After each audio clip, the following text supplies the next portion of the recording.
He lined his walls with wool. Elias Brome, who had survived 16 winters west of the Missouri and buried a wife and son to the cold, told him plainly, "When the real wind comes, it will freeze you in your sleep." He had $23, no family to help, and no way to seal a cabin that breathed through every wall. On January 12th, 1888, the temperature dropped 40 degrees in 6 hours. But 4 months earlier, Niels Tveit had never sealed a house fit for a plains winter.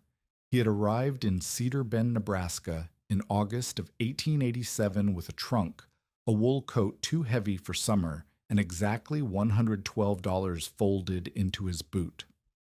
The train had deposited him at a depot that was little more than a platform and a sign.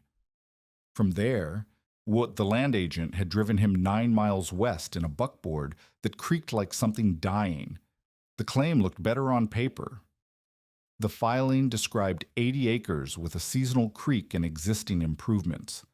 What Niels Tveit found was a shallow draw choked with scrub cottonwood, a creek bed that held only cracked mud, and a cabin that a departing homesteader had abandoned mid-construction. He paid $63 for the relinquishment. The land agent counted the bills twice and said nothing about the cabin's condition. Niels walked the structure alone after the buckboard rattled back toward town. The walls were squared logs, poorly notched, the gaps between them wide enough to fit 3 fingers. Daylight striped the dirt floor in pale bars. The roof was sawed over rough poles, but the poles sagged in the middle, and the sod had cracked during the dry summer. A stone chimney climbed one wall, mortared with mud that had already begun to crumble. He had worked quarries in eastern Iowa for 3 years. He knew stone, knew how to read the way weight settled, knew when a structure would hold and when it would not. This cabin would not hold. Not through what the plains sent in winter, but $63 bought something. It bought walls that stood. It bought a roof that mostly kept rain out. It bought time. He had $49 left. He spent $18 on flour, salt, lamp oil, and a sack of seed potatoes he would not plant until spring. He spent another $14 on a hog, 6 hens, and what the seller called 7 sheep, but were really 7 wool-bearing animals too thin to survive a hard winter without constant feeding. $23 remained. He folded the bills back into his boot and began counting what the claim actually held. 1.5 cords of mixed wood, mostly green cottonwood that would smoke more than burn. A rusted saw with 3 teeth missing. A mattock with a cracked handle. 12 feet of hemp rope. A tin bucket with a hole he would need to patch. Half a sack of lime powder that had gone hard in its bag. A broken rung ladder. Stakes marking where someone had planned to build a proper barn and then abandoned the idea. The cabin breathed. That was the only word for it. Standing inside, Niels could feel the air moving through the walls, a constant whisper of exchange between inside and out. The afternoon sun heated the interior to something close to comfort. But he had survived one Iowa winter in a boarding house with walls that breathed like this. He remembered the frost that formed on the inside of the windows. He remembered waking with his breath frozen to his beard. He had 4 months, maybe less. Elias Brome appeared on the 3rd day. Niels heard the horse before he saw it, a steady plod coming up the draw from the south. He set down the mattock and wiped his hands on his trousers. He had been trying to dig a root cellar, but the ground was harder than he expected, baked by summer drought into something closer to fired clay than soil. The rider was old, 60 at least, maybe more. He sat his horse with the settled weight of a man who had spent more years in a saddle than out of one. His face was creased and weathered, the skin drawn tight over bones that seemed too large for the flesh covering them. He wore a hat that had once been black but had faded to the color of old ash. He did not dismount. He looked at the cabin. then at the woodpile, then at the sheep pen Niels had built from salvaged poles and rope. Elias Brome said, "You're the Norwegian." It was not a question. Niels said, "Ja, yes." Elias shifted in his saddle. His eyes moved across the property with the systematic attention of a man taking inventory. When he spoke again, his voice was flat, without judgment or sympathy. "I buried my wife in the winter of '80, my son in '81. I have survived 16 winters west of the Missouri. But I have seen men come out here with twice what you have and leave with nothing. I have seen men freeze in cabins better built than this one." He pointed at the north wall. "That chinking is mud over nothing. First hard freeze, it cracks. First wind, it blows out. You have daylight showing through those joints. You might as well be sleeping outside." Niels said nothing. Elias pointed at the woodpile. 1.5 cords, maybe 2 if you stretch it. You need 6 to get through winter, 8 if the cold holds like it did in '83. "I will cut more," Niels said. "With what?" Elias's voice did not rise, but the word landed heavy. "That cottonwood down in the draw. Greenwood smokes. Greenwood burns fast. Greenwood doesn't throw heat worth the damn. You need seasoned oak, seasoned ash. Wish you have scrub and saplings." He looked at the sheep. "Those animals are half dead already. They won't give you wool worth selling, and they won't survive to lamb in spring. The hog might make it if you slaughter it early and salt the meat. The hens will stop laying when the cold comes." Niels felt his hands tighten at his sides. He forced them to relax. Elias Brome looked at him directly for the first time. His eyes were pale, almost colorless, like water under ice. "Stuff fleece in those walls if you like," he said. "But when the real wind comes, it will soak, sag, and freeze you in your sleep." He turned his horse and rode back down the draw. He did not look back. The words stayed with Niels through the following days. He woke with them. He worked with them. He lay down at night and heard them in the dark, spoken in that flat voice that carried no malice, only certainty. "When the real wind comes, it will freeze you in your sleep." He ran the arithmetic again and again, searching for a number he had missed, a resource he had overlooked. He could not afford wagoned lime to make proper mortar. The nearest supply was in town, 3 miles east, and the prices there were set by Silas Venn, who owned the general store and extended credit at terms that turned men into debtors. $23 would buy perhaps 40 pounds of lime. He would need 400 pounds to properly rechink the cabin. He could not haul enough sod to bank the walls.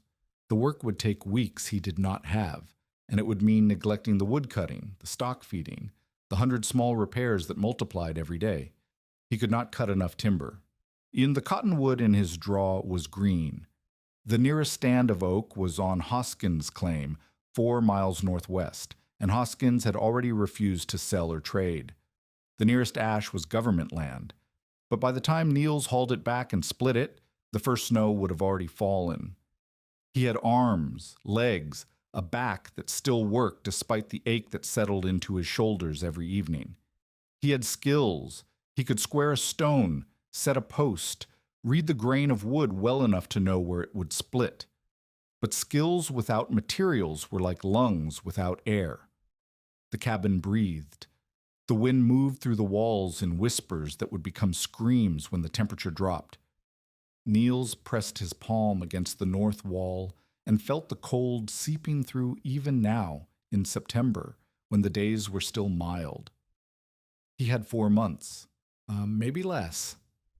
The idea came on a morning in late September, in the moment between sleep and waking, when his mind had not yet organized itself into the familiar patterns of worry. He had been dreaming of his mother's house in Hardanger, the steep-roofed farmstead where he had lived until he was 14, the way she had prepared the house for winter, closing the shutters with their carved designs, banking the fire, checking the seams where drafts crept through, and the wool. He remembered the wool. She had kept fleece in the old way, packing it into the gaps around window frames, stuffing it behind loose boards, filling the cavities where cold air pooled. Not the fine wool that went to market. The coarse outer fleece, the belly wool that no buyer wanted, the tangled locks that were too short or too dirty to card properly. Good wool is money, she had said. Bad wool is warmth. Niels opened his eyes. The ceiling of the cabin was still dark, the pre-dawn light too weak to penetrate the sod roof. He lay still, feeling the thought settle into place. Wool trapped air. Wool held heat. Even when damp, even when packed into odd spaces, even when handled roughly, wool insulated. This was not theory. This was something he had felt against his skin every winter of his childhood. He had 7 sheep. 3 of them were healthy enough to shear. Their fleece was not worth much, certainly not the fine merino that brought real money at market. But he had been planning to shear them anyway, to sell what he could and lighten their winter burden. What if he kept it instead? He sat up. The cold floor stung his bare feet as he crossed to the north wall. He pressed his hand against the logs, feeling the gaps, the places where daylight would show in an hour when the sun rose. The gaps were not everywhere. They clustered at the notch joints, where logs met imperfectly. They ran along the roof line where poles met wall logs. They gathered around the window where a single pane of glass sat in a frame that had shrunk away from the surrounding wood. He did not need to insulate the entire wall. He needed to stop the leaks. The shearing took 2 days. The sheep fought him. They had not been handled properly by their previous owner, and they associated human touch with nothing good. Niels ended the first day with a bruised knee where one ewe had kicked him and a gash on his forearm where his own shears had slipped. But by the end of the second day, he had 3 fleeces spread on the cabin floor. He sat back on his heels and looked at them. They were not impressive. The wool was matted in places, dirty in others. The lanolin that should have made it gleam had been stripped by poor feeding and constant stress. One fleece had patches of what looked like skin disease, the wool falling out in clumps. Total weight, perhaps 18 pounds if he was generous. The buyer in town would give him maybe $3 for the lot. Niels picked up a handful of the coarsest fleece, the belly wool, tangled and short. He squeezed it in his fist. Despite its ugliness, it compressed and sprang back. The fibers held air between them, creating pockets of trapped warmth. He stood and walked to the north wall. He found a gap between logs where he could fit his entire hand. He pressed the wool into the gap, packing it tight enough to stay in place, but loose enough to retain its loft. Then he pressed his other hand over the spot from the inside. The draft had stopped. It was a small gap, a test, nothing more. But the wool was doing what wool did. It was holding air. It was blocking wind. It was doing the thing his mother had known 50 years ago in a farmstead in Norway, the thing that no one on these plains seemed to remember or believe. Niels looked at the 18 pounds of fleece spread across his floor. He looked at the walls with their 100 gaps, the window with its shrinking frame, the roofline with its powder drift of daylight showing through. 18 pounds was not enough. But he had 3 more sheep. He had a mattock to dig post holes and rope to build a pen, and enough flour to last through October if he stretched it. He could trap. He could trade labor. He could find more wool. And he had 4 months. Maybe less. Marta Kroll came to his door 3 days later. She was 34 years old, a widow since the previous spring when her husband's heart had failed during the planting.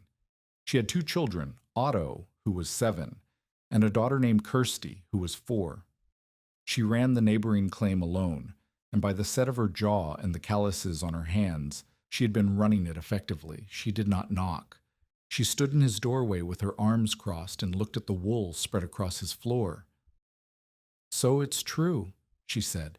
You're stuffing fleece in your walls. Niels did not stop working. He was cutting rough boards from packing crates, salvage from the depot in town, purchased for 12 cents. Where did you hear that? Ven. He told everyone at the store yesterday. Said you were building a house fit for sheep to live in. Her voice was flat, unimpressed. He's calling you the sheep Norwegian. Niels drove a nail through a board. And you came to see for yourself. I came to see if you were actually as stupid as he says. He looked up at her. She met his eyes without flinching. Fleece belongs in sacks, Marta said. In trade, in mittens, in quilt batting if you have a wife to sew it. Not in walls where mice will nest in it and damp will rot it, and the first spark from your chimney will burn this whole place down with you inside. She stepped into the cabin without being invited.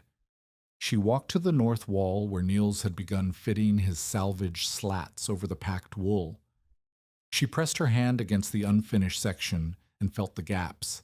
Ah, you have daylight showing through here and here. She moved along the wall, cataloging failures. This chinking is worthless. This joint is loose. There's a crack along this roof line I could fit my fist through. I know, Niels said. Then you know you need proper materials, lime, straw, time to cure, not raw fleece stuffed in like you're filling a mattress. Niels set down his hammer. He stood and faced her. She was shorter than him, but somehow seemed to occupy more space. I have $23, he said. I have 1.5 cords of green wood. I have 3.5 months before the worst cold comes. I cannot afford lime. I cannot haul enough sod. I cannot cut enough timber. I have done the arithmetic. There is no way to make the numbers work. He gestured at the wool. This is what I have. Wool is what I have. So wool is what I will use. Marta looked at him for a long moment. Her expression shifted, not to sympathy, but to something like calculation.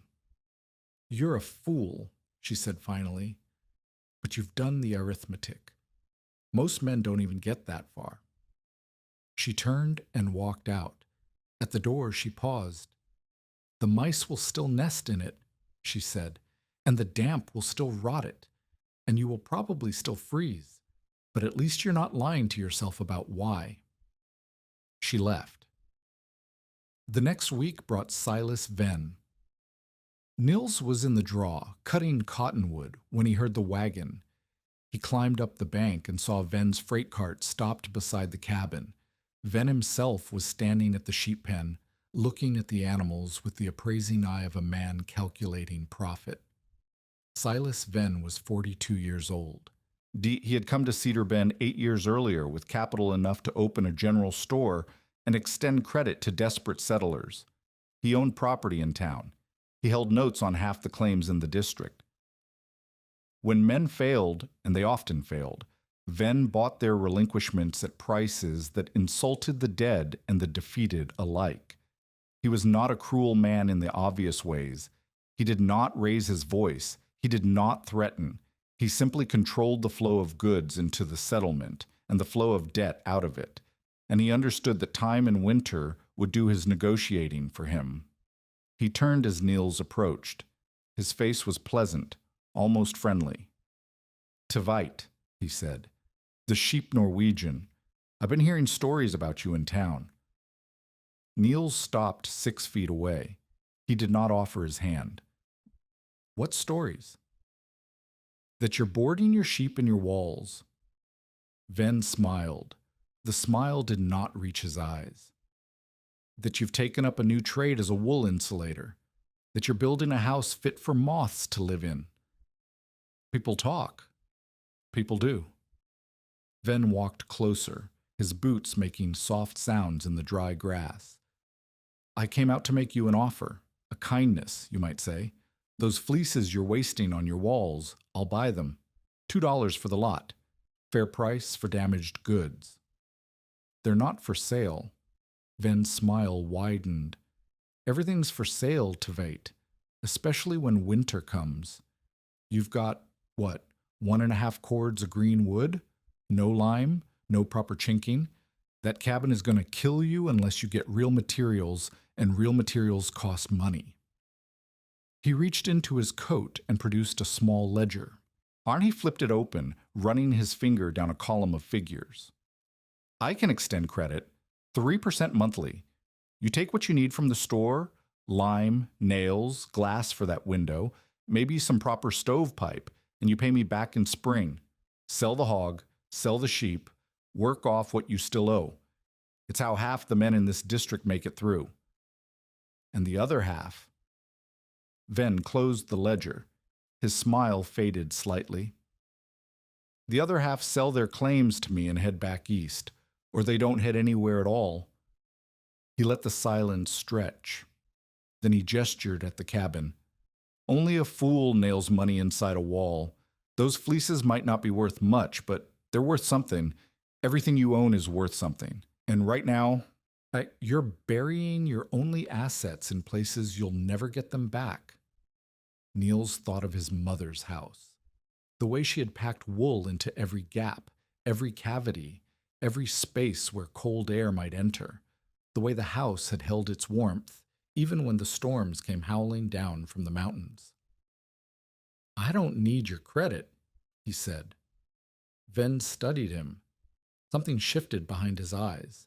Not anger exactly, but a recalculation. We'll see, he said. Winter has a way of changing minds. He climbed back onto his wagon and drove away, the wheels rattling over the rough track.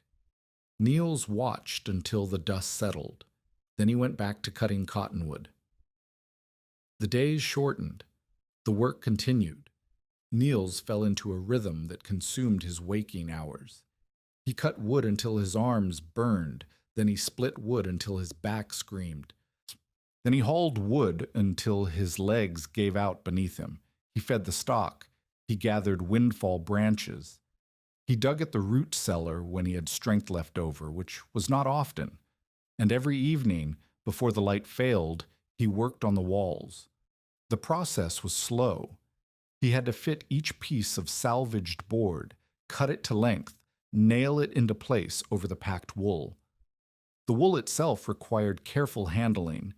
Too loose, and it would settle over time, leaving gaps at the top. Too tight, and it would compress, losing the air pockets that gave it insulating value. He made mistakes. The first section he completed was too tight, the wool packed like clay. He tore it out and started again, this time leaving space for the fibers to breathe. The second section was too loose. Wind still whispered through, though quieter than before. He added more wool, adjusted the packing, tested with his palm against the boards. By the end of September, he had sealed the worst sections of the north wall. The gaps that had shown daylight were filled. The constant whisper of air exchange had quieted to something closer to silence. It was not enough. He knew it was not enough. But it was progress. And progress was hope. Elias Brome returned on the first day of October. He did not announce himself this time. Niels simply looked up from his work and found the old man standing in the cabin doorway, his pale eyes taking in the changes. The wool-packed boards, the salvaged slats, the careful sealing of joint after joint. Elias walked to the north wall. He pressed his palm against the boards, feeling for drafts.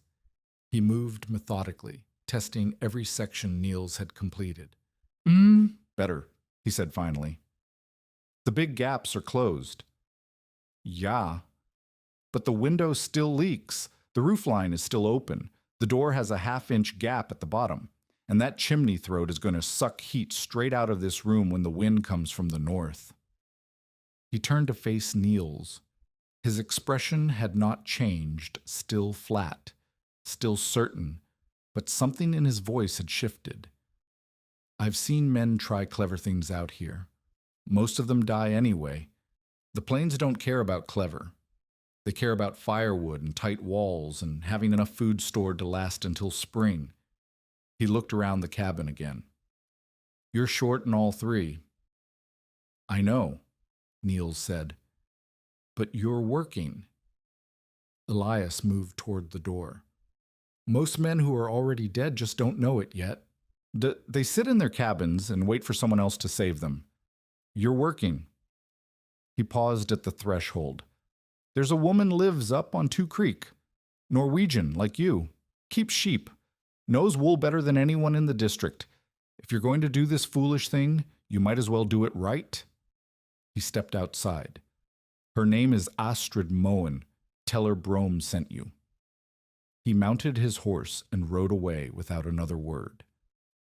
Niels found Astrid Moen's claim the following afternoon. The ride took most of the morning 6 miles northwest, through land that looked like every other patch of plains he had crossed. Brown grass, shallow draws, scattered cottonwood, the endless sky pressing down like a weight on his shoulders. He borrowed Marta's horse for the journey, paying her with 2 days of future labor. Yet the Moen place was better established than his. A proper sod house, its walls 2 feet thick, sat beside a small corral where 30 or 40 sheep milled and bleated. A barn, real timber construction, not poles and rope, stood to the east. Smoke rose from the sod house chimney in a steady column. A woman emerged as Niels dismounted. She was 56 years old, though she looked older. Her face was seamed with wrinkles that spoke of decades of sun and wind. Her hands were red and rough, the knuckles swollen in ways that suggested years of work in cold weather. She wore a wool dress that might have been fine once, but had been washed and mended so many times it had achieved a kind of dignified shabbiness. She watched him approach with eyes that missed nothing. "You're the one boarding sheep in his walls," she said. Her accent was Norwegian, heavier than his own. "Brome sent me." "I know why you're here." She turned and walked toward the sheep pen. After a moment, Niels followed. She stopped at the fence and leaned against the rails, watching her flock. The sheep were healthy, far healthier than his own. Their fleeces were thick and even, the wool showing the rich crimp of animals that had been properly fed and handled. "You have 3 sheep," Astrid said. "You sheared them last month. You kept the coarse fleece, and you're packing it in your walls like stuffing a mattress." "How do you know that?" "Ven talks. Ven always talks. He thinks you're a fool." She turned to look at him. "Are you?" "I don't know." She laughed, a short, harsh sound that had no humor in it. "Good answer. A smart man would have said no. A stupid man would have said yes. You said you don't know." She pushed off from the fence. "Come inside. I'll show you something." The sod house was warm. That was the first thing Niels noticed. Despite the thin October sun, despite the wind that had been cutting through his coat all morning, the interior of Astrid Moen's house held heat the way his cabin never had. The second thing he noticed was the wool. It was everywhere. Sacks of raw fleece lined one wall, spinning equipment occupied a corner, a wheel, a carder, baskets of rolag. And along the base of the exterior walls, visible in the gaps where sod met floor, he could see packed wool filling every cavity. "Sit," Astrid said. He sat.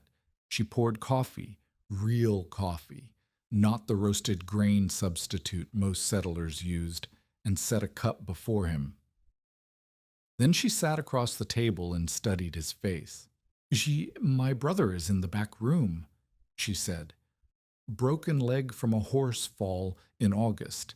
It's healing wrong. He'll limp the rest of his life, but he'll live.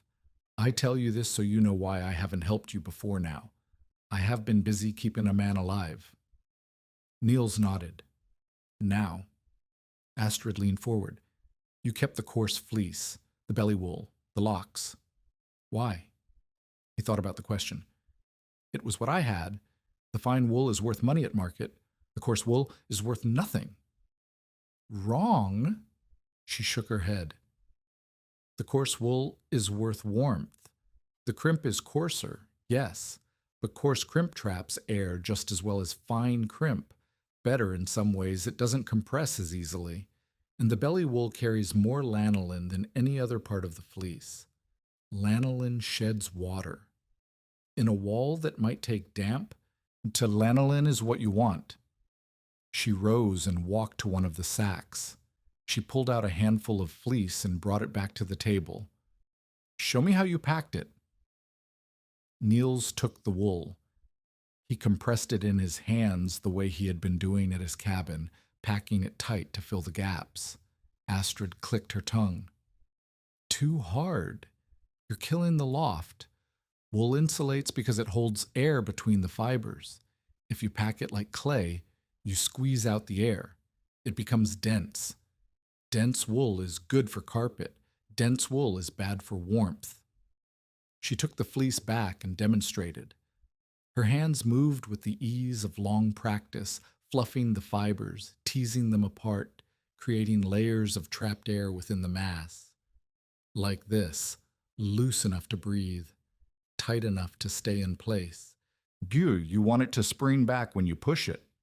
She handed the wool to him. Try. He tried. His hands felt clumsy, inexact, but after several attempts, he began to understand the texture she was describing, the resistance that held its shape, the softness that retained its loft. Better, Astrid said. Not good yet, but better. She sat back down. What else are you doing wrong? Niels thought. The placement. Yes, where have you been packing? The north wall first, the worst gaps, then the window frame. The chimney. He shook his head. I've stayed away from the chimney. Fire. Astrid nodded slowly. Good. That's the one thing you haven't done wrong. The chimney is stone and mortar. It heats when you burn. Wool too close to hot stone will scorch, char, eventually catch. Nar, you need clearance, at least a hand span between any packed wool and the chimney surface. Use clay at the chimney. Save the wool for areas that stay cold. She rose and walked to the back wall of the sod house. Come, look. He followed. She pointed to a section of wall where she had pulled back a hanging blanket. Behind it, he could see her system, layers of wool packed between rough boards, set into shallow cavities that had been dug into the sod itself. The sod is already thick, she said. But there are places where it shrinks, where the earth settles, where the wind finds a way through. The wool fills those spaces. It does not make the house warm by itself. Nothing makes a house warm except fire. But it makes the heat stay longer. It makes the fire work less hard. She let the blanket fall. That is what you're trying to do, ya. Make the heat stay longer. Yeah. Then you need to think about where heat leaves, not just where cold enters. They're not always the same. She returned to the table and sat. Your roof. What have you done about your roof? Niels admitted he had done nothing. The roof was sawed over poles. The gaps were in the walls. The roof seemed solid. Astrid shook her head. Heat rises. The warm air in your cabin pushes up. If your roof lets it through, if there are gaps along the plate where poles meet wall, if the sod is cracked and separated, then you're pushing heat straight out of your house. The cold enters through the walls. The heat escapes through the roof. You must seal both. She spoke for another hour. Niels listened, asking questions when he did not understand, committing details to memory when he did. She covered sorting by fleece type, controlling moisture, managing the areas near stovepipes, creating inspection access so he could check the wool later for settling or damage. By the time the coffee was gone, the afternoon sun was slanting toward evening. You should go, Astrid said. It's a long ride in the dark. Niels stood. What do I owe you?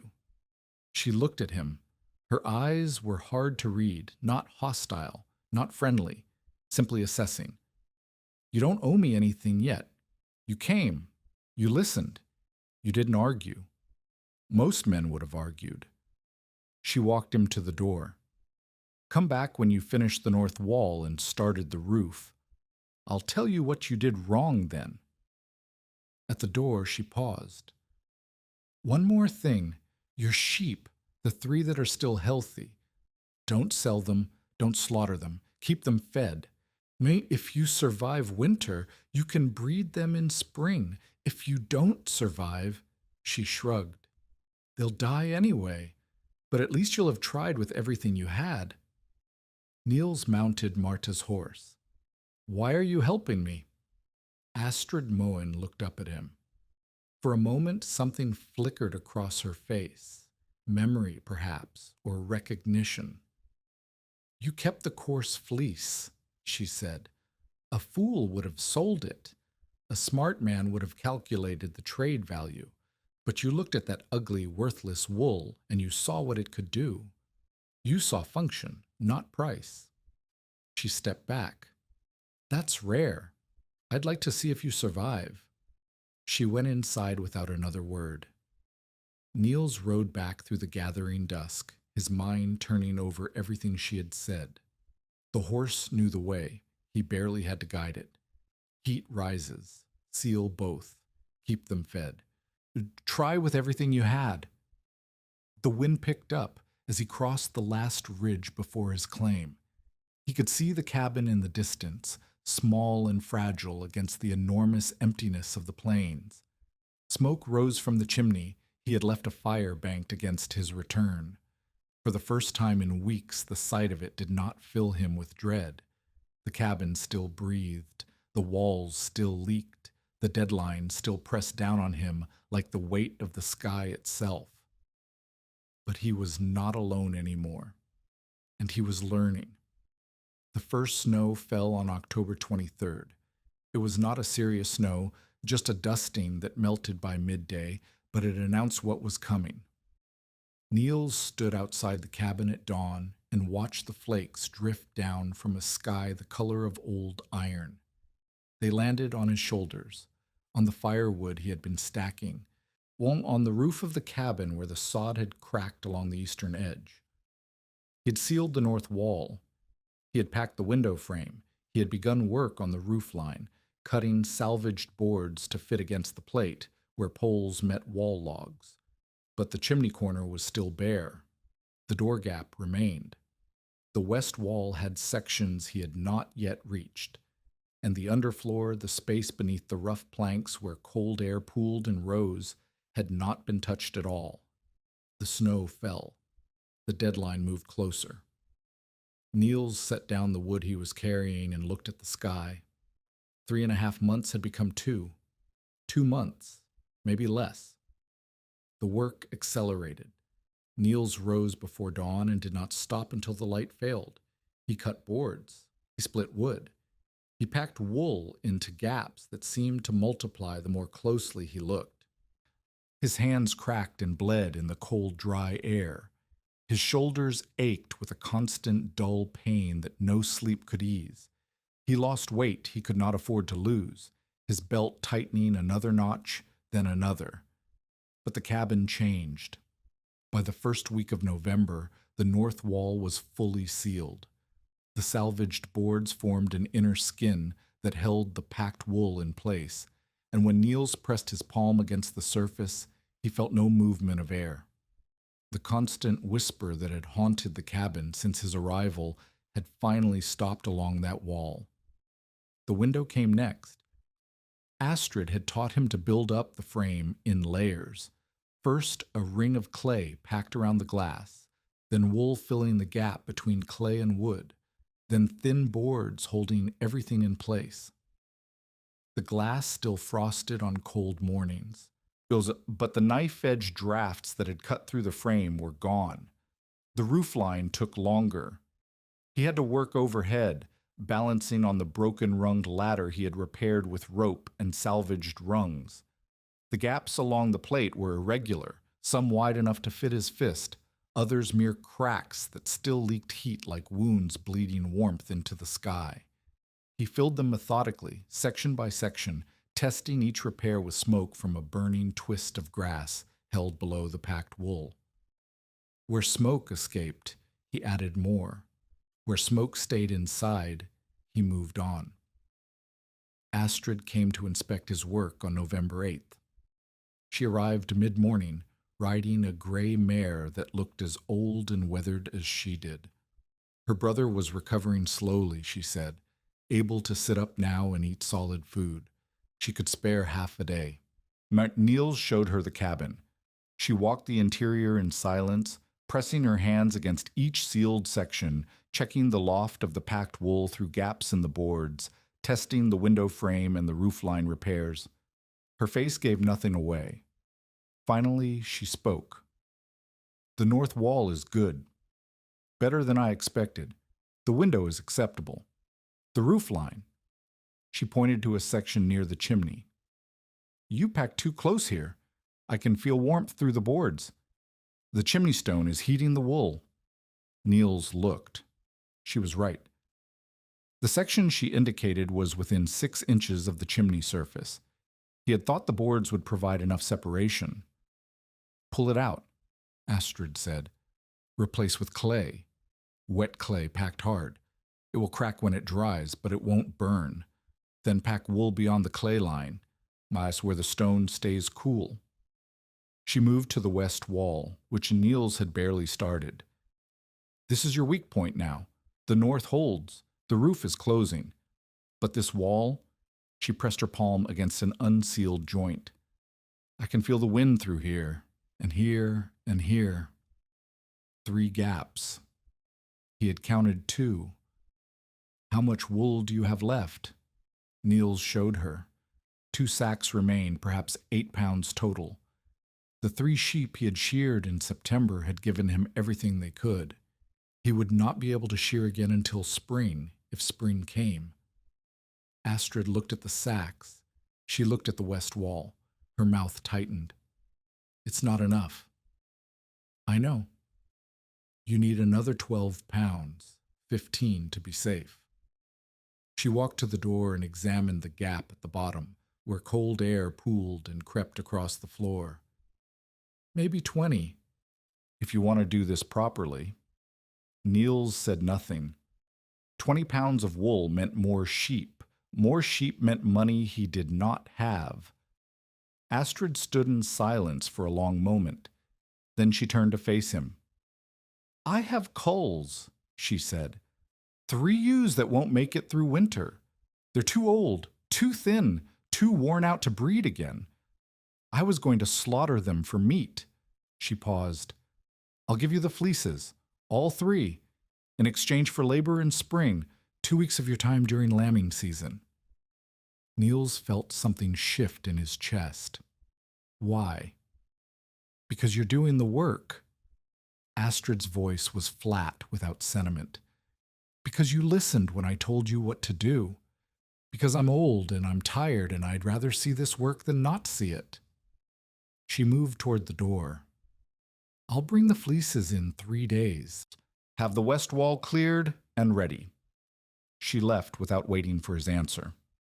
The fleeces arrived on November 11th. Astrid brought them herself, loaded in a handcart her brother had built years ago.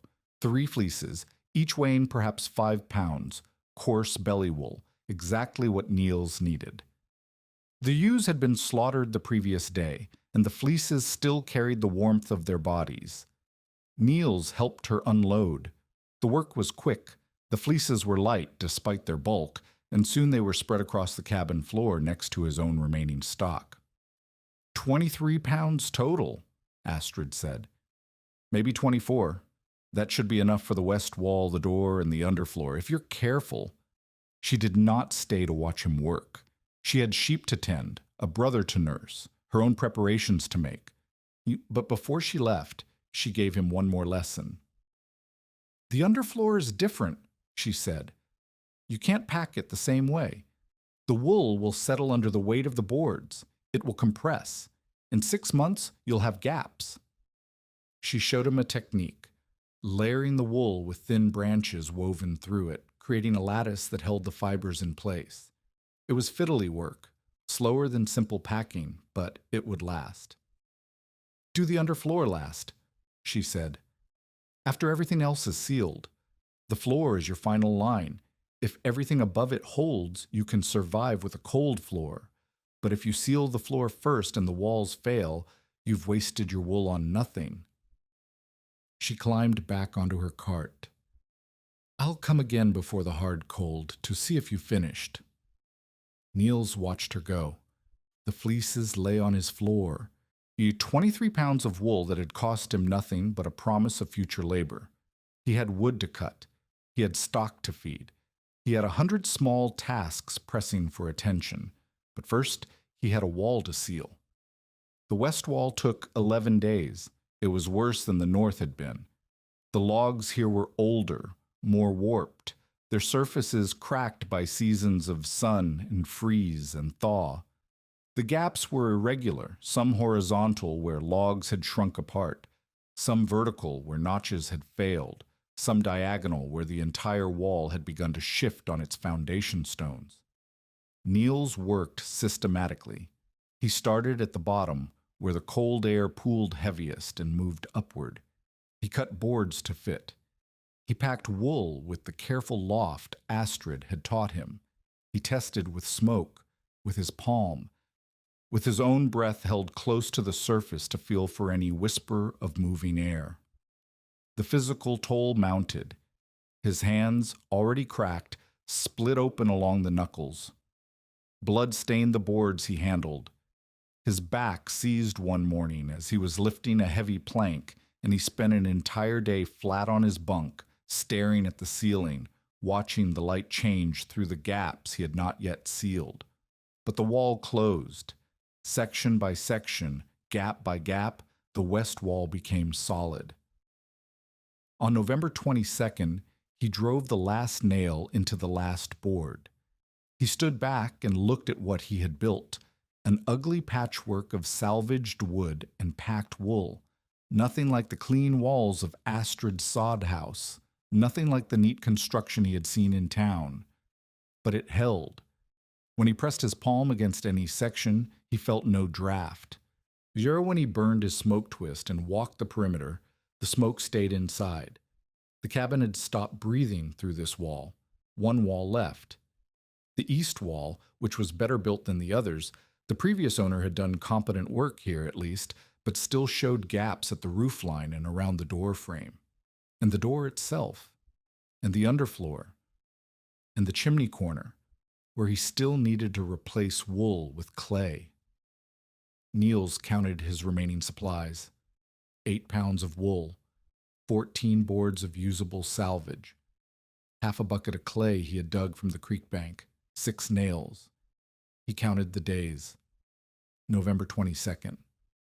The hard cold usually came in January, maybe late December if the winter turned early, 6 weeks, maybe less. Marta appeared on November 25th. She did not knock this time either.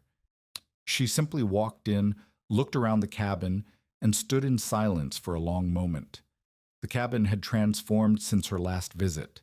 The walls were sealed, or mostly sealed. The window no longer rattled in its frame. The roofline gaps were filled. Even the floor, which Niels had begun working on 2 days ago, showed sections of packed wool beneath the lifted boards. "You actually did it," Marta said. Niels was on his knees, fitting wool into a cavity beneath the floorboards. He did not stop working. "Not finished yet, but close." She walked to the north wall and pressed her palm against the boards. Her eyebrows rose slightly. "I can't feel anything, no draft at all." "That's the point." She moved to the west wall. The same result. Then the east wall, where he had not yet started work, but where the original construction was tight enough to resist her probing. "Ven is still telling everyone you're a fool," she said. "He's saying the first real storm will prove him right, that the wool will soak through and freeze solid, and you'll wake up in a coffin of ice." Niels drove a branch through a layer of wool, creating the lattice structure Astrid had taught him. What do you think? Marta was quiet for a moment. Then she crouched beside him and watched his hands work. I think you've done something I don't understand, she said. I think either you're going to survive this winter in a way that makes the rest of us look like fools, or you're going to freeze to death in the most elaborate way I've ever seen. She reached into her coat and pulled out a bundle of cloth. I brought you something. The bundle contained a needle, a long, curved grain needle with a sharp point and an eye wide enough to thread with heavy cord. Beside it lay a coil of rough linen strips, the kind used for binding hay bales. For the seams, Marta said, between boards, you can stitch the strips over the gaps, hold the wool in place better. It's what I do with my quilts when the batting tries to shift. Niels looked at her. Her face was unreadable, neither friendly nor hostile, simply present. Why? He asked. Because I live half a mile from here, she said. Because if you freeze to death, your stock will scatter or starve, and I'll have to deal with the mess. Because my children ask about the sheep Norwegian every time we go to town, and I'd rather tell them he survived than tell them he didn't. She stood. Finish your floor. Winter's not waiting. She left. Niels looked at the needle and the linen strips in his hands. Then he looked at the gaps between his boards, the places where wool might shift over time, the seams that needed reinforcement. He had work to do. The door was the hardest part. Niels could not seal it the same way he had sealed the walls. A door had to open, a door had to close. A door had to move freely in its frame, even as the wood shrank and swelled with temperature and moisture. He spent 3 days on the problem. First, he built a frame within the frame, strips of wood nailed around the inner edge of the door opening, creating a lip that the door could press against when closed. He packed the gap between this inner frame and the outer logs with wool, then covered the wool with boards. Next, he addressed the bottom gap. He cut a strip of thick leather from an old harness he had found in the abandoned barn and nailed it along the bottom edge of the door, creating a sweep that would drag against the floor when the door closed. Finally, he built what Astrid called a storm cover, a separate frame of boards stuffed with wool that could be mounted over the door from the inside on nights when the wind blew hard. It was crude, heavy, difficult to manage, but it added another layer between the interior and the killing cold outside.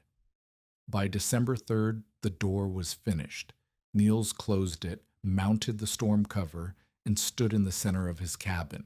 For the first time since August, he could not feel the wind. The air inside was still. The walls did not whisper. The floor did not seep cold. The window no longer rattled. The roof line, sealed with wool and boards and clay around the chimney, held its silence. Niels built up the fire and sat before it. He watched the flames and felt the heat spread through the room, not fighting against constant loss, not pouring into the endless hunger of gaps and cracks, but simply warming the space and staying. The temperature outside was 23 degrees. Inside the cabin, near the fire, it was warm enough that Niels could sit without his coat. This was not proof. Not yet. 23 degrees was autumn weather, not winter. The real test would come when the temperature dropped below zero, when the wind rose to 40 miles an hour, when snow piled against the walls and ice formed on every surface. But for now, in this moment, the cabin held. Niels sat before his fire and allowed himself to believe it might work. Astrid returned on December 10th. The weather had turned cold, true cold now, the nights dropping below zero, the days barely climbing above 20. Snow had fallen twice, leaving a thin white blanket across the plains. The creek was frozen solid. The sheep huddled in their pen, their fleeces thickening against the wind. Astrid walked through the cabin slowly, testing every surface. She checked the wool packing through gaps in the boards. She examined the door system. She pressed her palm against each wall, each section of roof line, each corner where cold might creep through. When she finished, she sat at Niels's table and accepted a cup of coffee. "The chimney corner," she said. "You replaced the wool with clay." "Ja, like you said." "And the underfloor? You used the lattice?" "Ja." She nodded slowly. "It's good work. So better than I expected." She looked around the cabin, taking in the ugly patchwork of boards and seams and packed wool. "It's not pretty, but it functions." Niels waited. "There's one more thing," Astrid said. "The last lesson. I should have told you earlier, but I needed to see if you would finish first." She set down her coffee cup. "Survival is not just about keeping cold out. It's about keeping heat in, and heat rises. All that work you did on the walls, the floor, the door, it helps. But the real battle is volume." She gestured at the cabin interior. "This room is 12 feet by 14 feet, 8 feet tall. That's more than 1,300 cubic feet of air. Your stove cannot heat that much space efficiently when the temperature drops to 30 below. Or you'll burn wood faster than you can replace it." She stood and walked to the corner where Niels had built his bunk. "What you need is a smaller space, a room within a room. Hang blankets from the ceiling here and here." She traced lines with her finger. "Create a sleeping area that's maybe 8 feet by 6, 60 square feet instead of 168. Your body heat and a small fire will warm that space. The rest of the cabin can stay cold." Niels looked at the space she indicated. It would mean living in a corner, sleeping in a box. "It will feel like a coffin," Astrid said, reading his expression. "But coffins keep the dead warm enough to rot slowly. This will keep you warm enough to survive." She moved toward the door. "I won't come again before the hard cold. My brother needs me. When the journey is too far when the weather turns. But remember what I told you. When the worst comes, and it will come, make yourself small. Defend what you can defend. Let the rest go." At the door, she paused. "You did good work, Niels Tveit. Better than most. Whether it's good enough." She shrugged. "We'll see in January." She left. Niels looked at the corner she had indicated. He measured the space with his eyes, imagining the blankets, the reduced volume, the smaller world he would inhabit when the killing cold arrived. Then he went to find rope and fabric to build his room within a room. The weeks passed. December brought cold that tested the cabin without breaking it. The temperature dropped to 15 below one night, and Niels woke with frost on his blankets but not on his beard. The walls held. The sealed gaps stayed sealed. The floor, with its latticed wool beneath, did not seep cold the way bare boards would have. He burned less wood than he expected, not dramatically less. He was still feeding the stove every few hours, but the fire did not have to fight against constant heat loss. The warmth stayed. It lingered. It made the cabin livable in a way it had never been before. Elias Brome appeared on December 23rd. He did not come inside. He simply sat his horse beside the cabin and looked at the smoke rising from the chimney, at the sealed windows, at the patchwork walls visible through the glass. "You're still alive," he said. "Ja." Elias looked at the sky, gray, heavy, promising more snow. "The hard cold hasn't come yet. This is nothing. 15 below is a mild night in January." "I know." "You've burned what? 2 cords so far?" Niels had been tracking carefully. 1 3/4. Elias's eyebrows rose slightly. "That's less than I expected. The walls hold heat better now." "So I've heard." Elias shifted in his saddle. "Ven is still saying you'll freeze. The others aren't so sure anymore. Marta Kroll has been telling people what she saw." Niels said nothing. Elias looked at him for a long moment. His pale eyes were unreadable. "I've seen men die in cabins better built than this one," he said. "I've seen men survive in structures worse. The difference isn't always the building. Sometimes it's the man." He turned his horse. "Don't get confident. January hasn't come yet." He rode away. January came. The new year arrived with temperatures that seemed almost reasonable, 20 degrees, 15 degrees, numbers that had seemed terrifying in October but now felt almost mild. Niels celebrated by sleeping a full night without waking to feed the stove. The cabin held. The system worked. Then January 12th arrived. The morning was warm, absurdly warm. The temperature climbed above freezing by 10 o'clock, and Niels stood outside the cabin without his coat, feeling the sun on his face. The snow that had accumulated began to soften and melt. Water dripped from the roof. The sheep emerged from their huddled positions and actually moved around the pen. It felt like fall spring, like a gift. Niels knew better. He had lived through one plains winter already, back in Iowa, and he had learned to distrust warm days in January. They were not gifts. They were warnings. He spent the morning hauling water while it flowed freely. He checked his wood supply, 3 1/4 cords remaining, more than he had expected to have at this point. He fed the stock double portions. He brought the hens inside the cabin, where they clucked and complained but would survive what was coming. By noon, he felt the pressure dropping. It was a physical sensation, a weight lifting from his chest, a ringing in his ears. The sky to the northwest had changed color, shifting from pale blue to a bruised yellow-gray that seemed to swallow light. The wind, which had been gentle all morning, began to gust. Marta appeared at 1 o'clock.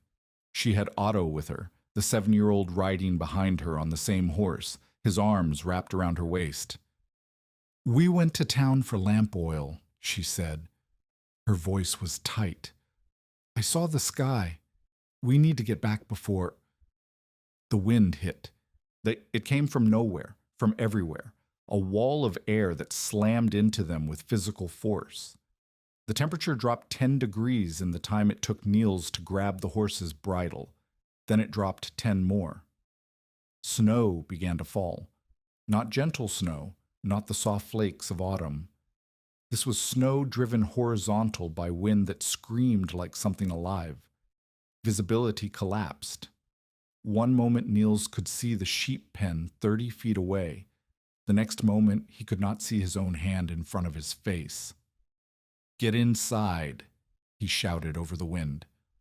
Marta pulled Otto from the horse and pushed him toward the cabin door.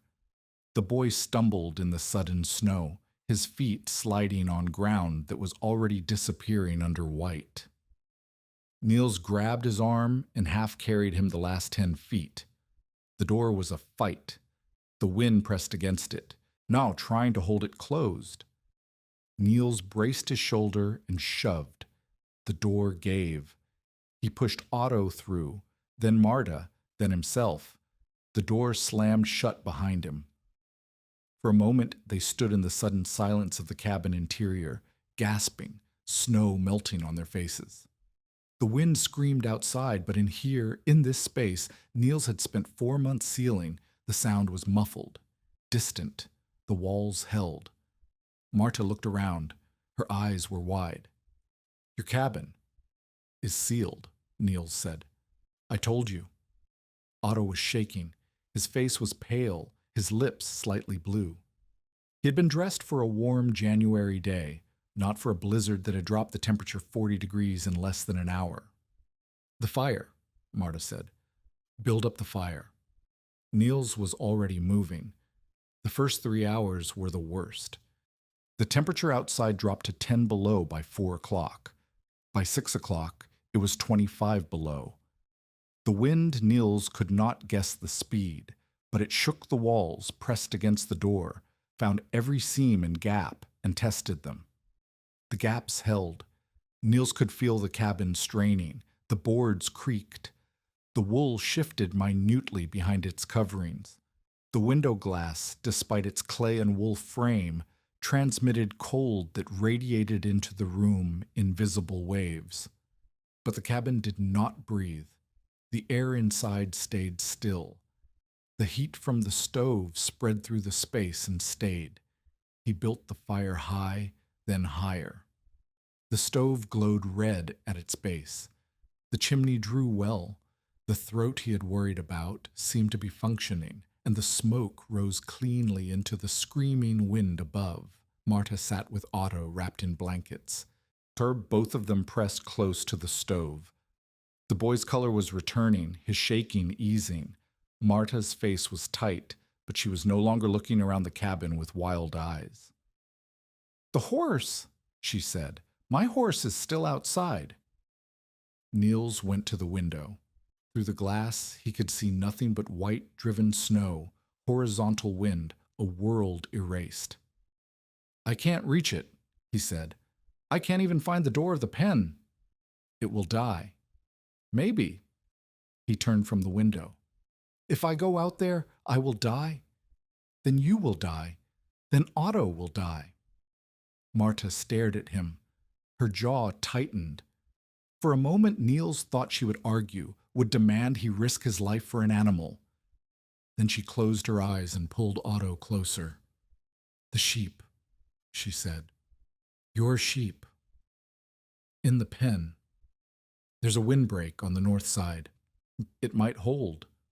And if it doesn't, then they die too." They sat in silence while the wind screamed. At 8 o'clock, the stove began to lose ground. Niels had been feeding it steadily, a log every hour, more when the temperature seemed to drop. But the cold was pressing in now, overwhelming even the sealed walls.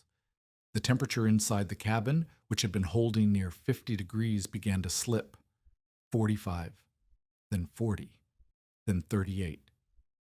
Marta watched the thermometer on the wall, a small mercury device Niels had salvaged from the depot in town. Her face grew more strained with each degree lost. "We need to close off the room," Niels said. He had prepared for this. The blankets were already hung from ceiling hooks, creating the small space Astrid had described. He showed Marta and Otto into the corner, 8 feet by 6, so barely enough room for the 3 of them and the bunk. "Stay here," he said. "Don't come out unless I call you." He hung the final blanket, sealing the space. Then he pulled the stove as close to the blankets as he dared, not touching, not close enough to catch fire, but near enough that its heat would concentrate in the smaller volume. The temperature in the main cabin dropped to 32, to 28. Inside the curtained space, it held at 45. They were losing the cabin, but they were holding the corner. At 10 o'clock, someone pounded on the door. Niels thought he had imagined it at first. The wind was so loud, so constant, that any sound could have been part of its roar. But then it came again. A rhythmic hammering, 3 beats, then 3 more. He pushed through the blankets and crossed the main cabin. Where the cold hit him immediately, the temperature outside the curtained space had dropped to 20 degrees. His breath fogged, his fingers numbed. He opened the door. Astrid moan fell through. She was covered in snow, ice crusted on her eyebrows, her coat stiff with frozen moisture, her hands blue even through her mittens. Behind her, just visible through the white chaos, was her brother, leaning on a crutch, one arm wrapped around her shoulders. Niels pulled them inside. He slammed the door. He half carried them across the cabin to the curtained corner. "What happened?" Marta asked as they collapsed onto the bunk. Astrid's voice was a croak. "The soddy? The roof? The poles gave way." Her brother Niels had never met him, had only heard of him as the man with the broken leg, was unconscious. His lips were blue. His breathing was shallow. "We walked," Astrid said. "We didn't know. We couldn't see. We just walked." 6 miles. In a blizzard. In temperatures that had dropped below 30 degrees. Niels looked at the small space, now crowded with 5 people. The stove was still burning, but its heat had to warm more bodies now. The wood supply in the cabin was down to perhaps 20 logs, maybe 6 hours of fuel if he burned conservatively. "Is there more wood outside?" Marta asked. "There's a pile, against the east wall." "Can you reach it?" Niels thought about the 30 feet between the cabin door and the wood pile. He thought about the visibility outside, the wind that had knocked Astrid to the ground, the cold that had nearly killed her and her brother in the time it took to walk from their claim to his. "I don't know," he said. At midnight, Niels went for the wood. One, he tied a rope around his waist and secured the other end to the door frame. Marta held the slack, ready to pull him back if he fell. He wore every piece of clothing he owned, 2 coats, 2 pairs of trousers, 3 layers of socks inside boots that were already too small for the bulk. He opened the door. The wind was a physical assault. It tore the breath from his lungs and replaced it with ice. He could not see. He could not hear. He could only feel the rope around his waist and the direction he thought led to the wood pile. He took 1 step, then another, then another. The snow was hip-deep already, though it had been bare ground that morning.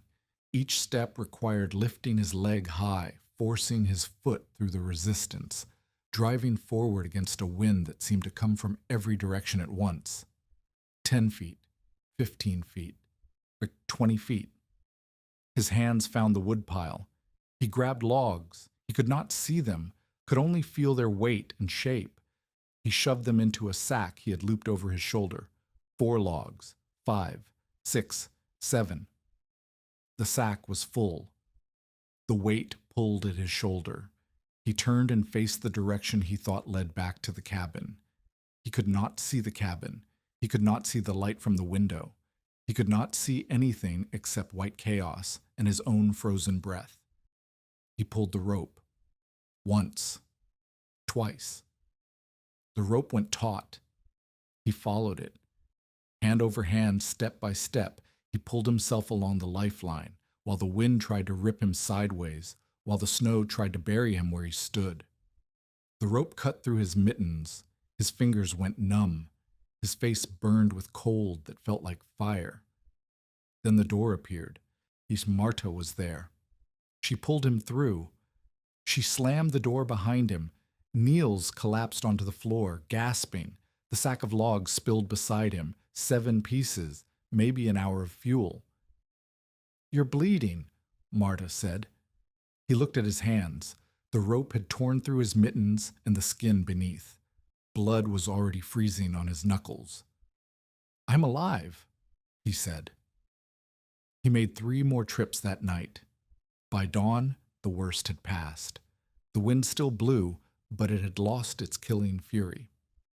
The temperature was 22 below, still dangerous, still bitter, but stable. The snow fell in lazy spirals rather than horizontal sheets. Niels sat in the curtained corner and watched his small community sleep. Otto was pressed against his mother, both of them wrapped in every blanket in the cabin. Astrid had not moved for hours. Her breathing was steady but shallow. Her brother, his name was Thorvald, Niels had learned, was still unconscious, but his color had improved and he no longer felt like ice when Niels checked his forehead. The stove had survived. The cabin had survived. They had all survived. But only just. Niels thought about the past 12 hours. He thought about the gaps that had held, the wool that had trapped heat, the smaller space that had concentrated warmth. He thought about Astrid's soddy, which had been warmer and stronger than this cabin until the roof poles gave way under the weight of snow. Her system had failed because she had built upward, not inward. The thick sod walls had meant nothing when the roof collapsed and the wind found entry. Niels's cabin was built differently. The roof was weak, sawed over rough poles. Same as Astrid's, but it was also sealed. The gaps along the roofline, the places where cold air would have poured through, were packed with wool and closed with boards. When the weight of snow pressed down, it pressed against a structure that resisted penetration. The cabin was ugly. It was crude. It was nothing like what Elias Brome or Silas Venn or anyone else in the district would have built, but it had held. The storm lasted 3 days. By the afternoon of January 14th, the wind had died to occasional gusts, and the sky had cleared to a pale blue that seemed impossibly bright after the gray chaos of the blizzard. The temperature climbed to 10 below, still cold but survivable. Niels dug his way out through snow that reached his chest. The world had changed. But drift stood higher than his head against the north side of the cabin.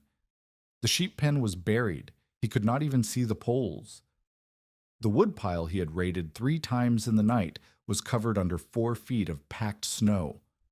But smoke still rose from chimneys across the district. Other cabins had survived.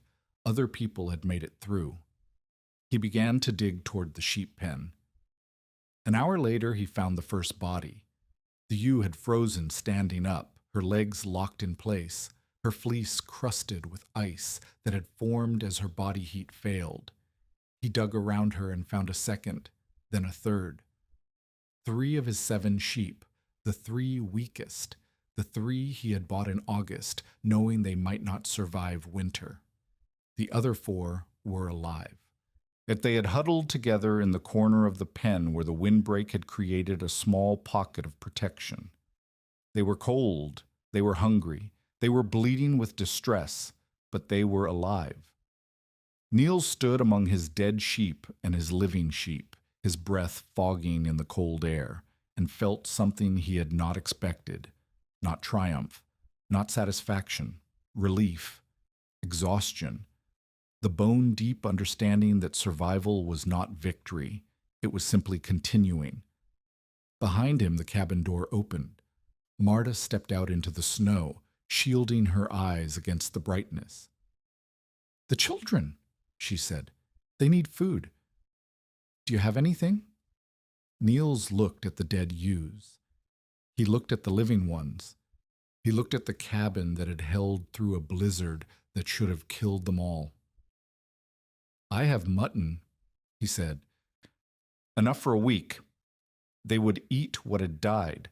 They would feed what had survived. They would continue. That was what the plains demanded." Word spread fast.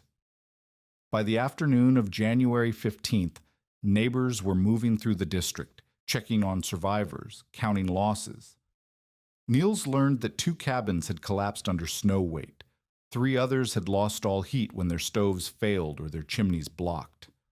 One family had made it to town before the worst hit. Another had sheltered in a stable that turned out to be better sealed than their house. And one old man had died.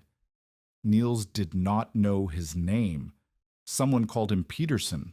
Someone else called him Erickson. It did not matter. He had lived alone on a claim 4 miles northwest, in a cabin built the conventional way, proper chinking, proper daubing, good tight walls. The storm had found the gaps anyway. The cold had pressed through. The fire had not been enough. They found him in his bunk, still wrapped in blankets, frozen solid. Elias Brome brought the news. He arrived on January 16th, riding a horse that moved slowly through the chest-high drifts. His face was gaunt, his movement stiff, his eyes carrying the weight of what he had seen. "Peterson's dead," he said. "His cabin was better built than yours." Niels said nothing. Elias looked at the cabin, at the patchwork walls, the sealed windows, the roof still holding its snow load. He looked at the smoke rising from the chimney in a steady column. "How many are in there?" "5. Myself, Marta Kroll and her boy, Astrid Moan and her brother." Astrid Soddy collapsed. "Yeah. She walked here in the storm." Elias was silent for a long moment. Then he dismounted and walked to the cabin wall. He pressed his palm against the boards, feeling for the wool beneath. "I judged the fire," he said. "I did not judge the wind." He mounted his horse and rode away without another word. The cabin filled with visitors over the following days. People came to see what Niels had built. They came because word had spread. The sheep Norwegian, the man who boarded fleece in his walls, the fool who was supposed to freeze in his sleep. He had survived. His cabin had survived. He had sheltered 5 people through the worst blizzard in 8 years. They wanted to know how. Niels showed them. He pulled back boards and showed them the packed wool. He demonstrated the loft, the layering, the way the fibers trapped air and held heat. He explained the door system, the storm cover, the curtained corner that concentrated warmth when the main cabin grew too cold to defend. Some people listened. Some people laughed. Some people said it was luck or accident or proof of nothing. But Marta Kroll listened. And when she returned to her own cabin, which had survived the storm but had cost her nearly all her remaining firewood, she asked Niels to help her seal her walls the same way. "Not the whole house," she said. "Just the worst gaps, the places where cold creeps through." Niels looked at her. She met his eyes without flinching. "You said I was a fool," he said. "I said you were either going to survive in a way that made the rest of us look like fools, or you were going to freeze to death." She allowed herself a small, tight smile. I was half right. They began work on her cabin the following week. The validation came slowly, then all at once. In the first week after the blizzard, 3 families visited Niels's cabin to see the wool-packed walls. In the second week, 7 more came. By the end of January, Niels had lost count of the faces that appeared at his door, the hands that pressed against his boards, the questions that came faster than he could answer them. They wanted to know everything. How thick should the wool be packed? What kind of fleece worked best? How did he keep it from rotting, from burning, from becoming a nest for mice? Could they use straw instead, or cotton batting, or the hair from slaughtered cattle? Niels answered as best he could. He repeated Astrid's lessons, the importance of loft, the danger of packing too tight, the need to keep combustible materials away from hot chimney surfaces. He showed them the lattice technique for underfloor work. He demonstrated the door system, the storm cover, the curtain corner. Some listened carefully and asked intelligent questions. Others nodded without comprehension and left with nothing but a vague sense that wool was somehow involved. A few dismissed the whole enterprise as luck or accident, convinced that Peterson had died because of some personal failing rather than architectural difference. But enough people listened, enough people understood, and word continued to spread. Elias Brome returned on the 1st of February. The weather had settled into the grinding cold of deep winter, 10 below during the day, 25 below at night, the kind of temperatures that tested buildings and broke spirits. The snow lay thick across the plains, and travel was difficult enough that visitors had become rare. But Elias came anyway. He dismounted outside the cabin and stood for a moment, looking at the structure. His breath fogged in the cold air. His face, always gaunt, seemed more carved than usual, the lines deeper, the eyes more shadowed. Niels came out to meet him. He did not invite the old man inside immediately. Elias had never accepted hospitality before, and there seemed no reason to expect he would start now. "Brome," Niels said. "Tveit." They stood in silence. The wind moved across the snow, raising small plumes of white that swirled and settled. "I've been thinking," Elias said finally, "about what you built here, about what I said when you first arrived." Niels waited. "I told you the wool would soak and sag and freeze you in your sleep. I told you that stuffing fleece in walls was foolishness." Elias's voice was flat, without emotion. but there was something underneath it, something that might have been acknowledgement. I was wrong. The words hung in the cold air. Peterson built the way I would have built, Elias continued. Proper chinking, proper daubing, tight walls that looked solid. He died anyway. The wind found gaps I couldn't see. The cold pressed through joints I would have sworn were sealed.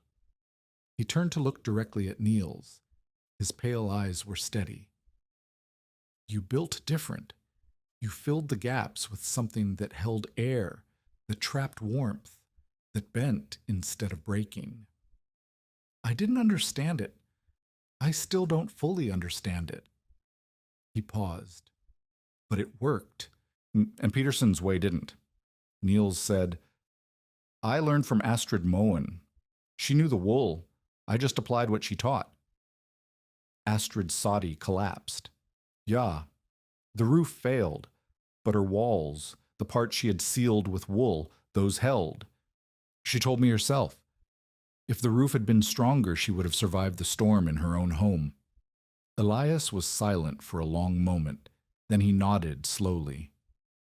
I judged the fire, he said again.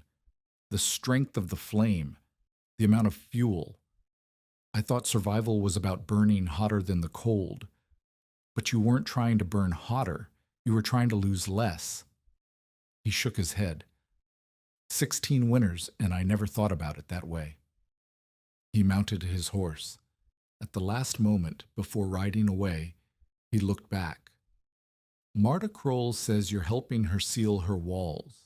See if you need assistance, labor, materials, anything, send word. I'll come. He rode away before Niels could respond. The offer surprised him. Elias Brome did not give assistance. Elias Brome gave warnings, assessments, verdicts of doom. He had survived 16 winters by keeping his own counsel and letting others learn from their failures. For him to offer help was like watching a stone speak. But the offer was genuine. Niels learned this 3 days later, when he sent word that he needed boards for Marta's cabin, and Elias arrived with a wagon load of salvaged lumber, more than Niels could have purchased with every dollar he had ever owned. From Peterson's place, Elias said. He doesn't need it anymore. Might as well go to someone who will use it right. They worked together that day, Elias holding boards while Niels nailed them in place. Both men testing each section for drafts before moving to the next. Elias asked questions as they worked. Why this thickness of wool? Why this spacing of slats? Why the lattice technique for areas that bore weight? Niels explained. Elias listened. And by the end of the day, the old man understood enough to continue the work himself. I'll take this to the Hendricks place tomorrow, Elias said. Their cabin is worse than Marta's. The baby nearly died in the storm. You're going to teach them? Elias looked at him. Something that might have been amusement flickered across his weathered face. You taught me. I'll teach them. That's how knowledge works, isn't it? One person to the next until everyone who needs it has it. He climbed onto his wagon and drove away. Niels stood in the cold and watched him go. Why he thought about the man who had ridden to his cabin in September and pronounced his death sentence with the certainty of stone. He thought about the same man driving away now with salvaged lumber and new knowledge and something that looked almost like purpose.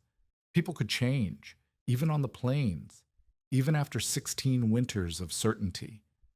People could change. Marta's conversion was different. She had never pronounced doom the way Elias had. She had called Niels a fool, yes, but she had also admitted he was doing his arithmetic, which was more than most. Her skepticism had been practical rather than absolute, a questioning of method rather than a denial of possibility. Now that the method had proven itself, her skepticism transformed into something more useful, rigorous attention to detail. She questioned everything, so she tested every seam Niels sealed, pressing her palm against the boards, feeling for the slightest whisper of draft. She challenged his explanations, demanded specifics, refused to accept "it works" as a sufficient answer. She wanted to know why it worked, how it worked, what conditions might cause it to fail. "The mice," she said one afternoon as they worked on the window frames of her cabin. "You said Astrid warned you about mice nesting in the wool. How do you prevent it?" "Cedar chips," Niels said. "Mix through the wool before packing. The smell keeps them away." "And if you don't have cedar?" "Dried mint works, or tansy if you can find it." "And if you have neither?" Niels paused. He had not considered this question. Astrid had taught him cedar chips, and he had simply used cedar chips. Marta watched him think. "So you don't know?" she said. It was not an accusation, just an observation. "No, I don't know." "Then we need to find out." She set down her hammer. "I'll ask around. Someone in the district must know another method. The old German women, maybe. They know 100 remedies for keeping pests out of grain stores. Some of those might work for wool." She went to ask. 3 days later, she returned with answers. Dried lavender, crushed black pepper, strips of cloth soaked in turpentine and dried. The old German women had been eager to share their knowledge once they understood the application. Marta documented everything. She kept a small notebook where she recorded each technique, each variation, each result. By the end of February, she knew the wool sealing method better than Niels did. You should be teaching this," Niels said one evening. "Not me." Marta shook her head. "You built it first. You took the risk. I'm just improving what you started." "Astrid built it first, in her soddy. I only copied what she showed me." "Astrid built for herself. You built for others to see." Marta looked at him. Her expression was unreadable. "There's a difference." Silas Ven's reaction was not conversion. It was calculation. The storekeeper appeared at Niels's cabin on February 10th, driving the same freight wagon he had brought in October.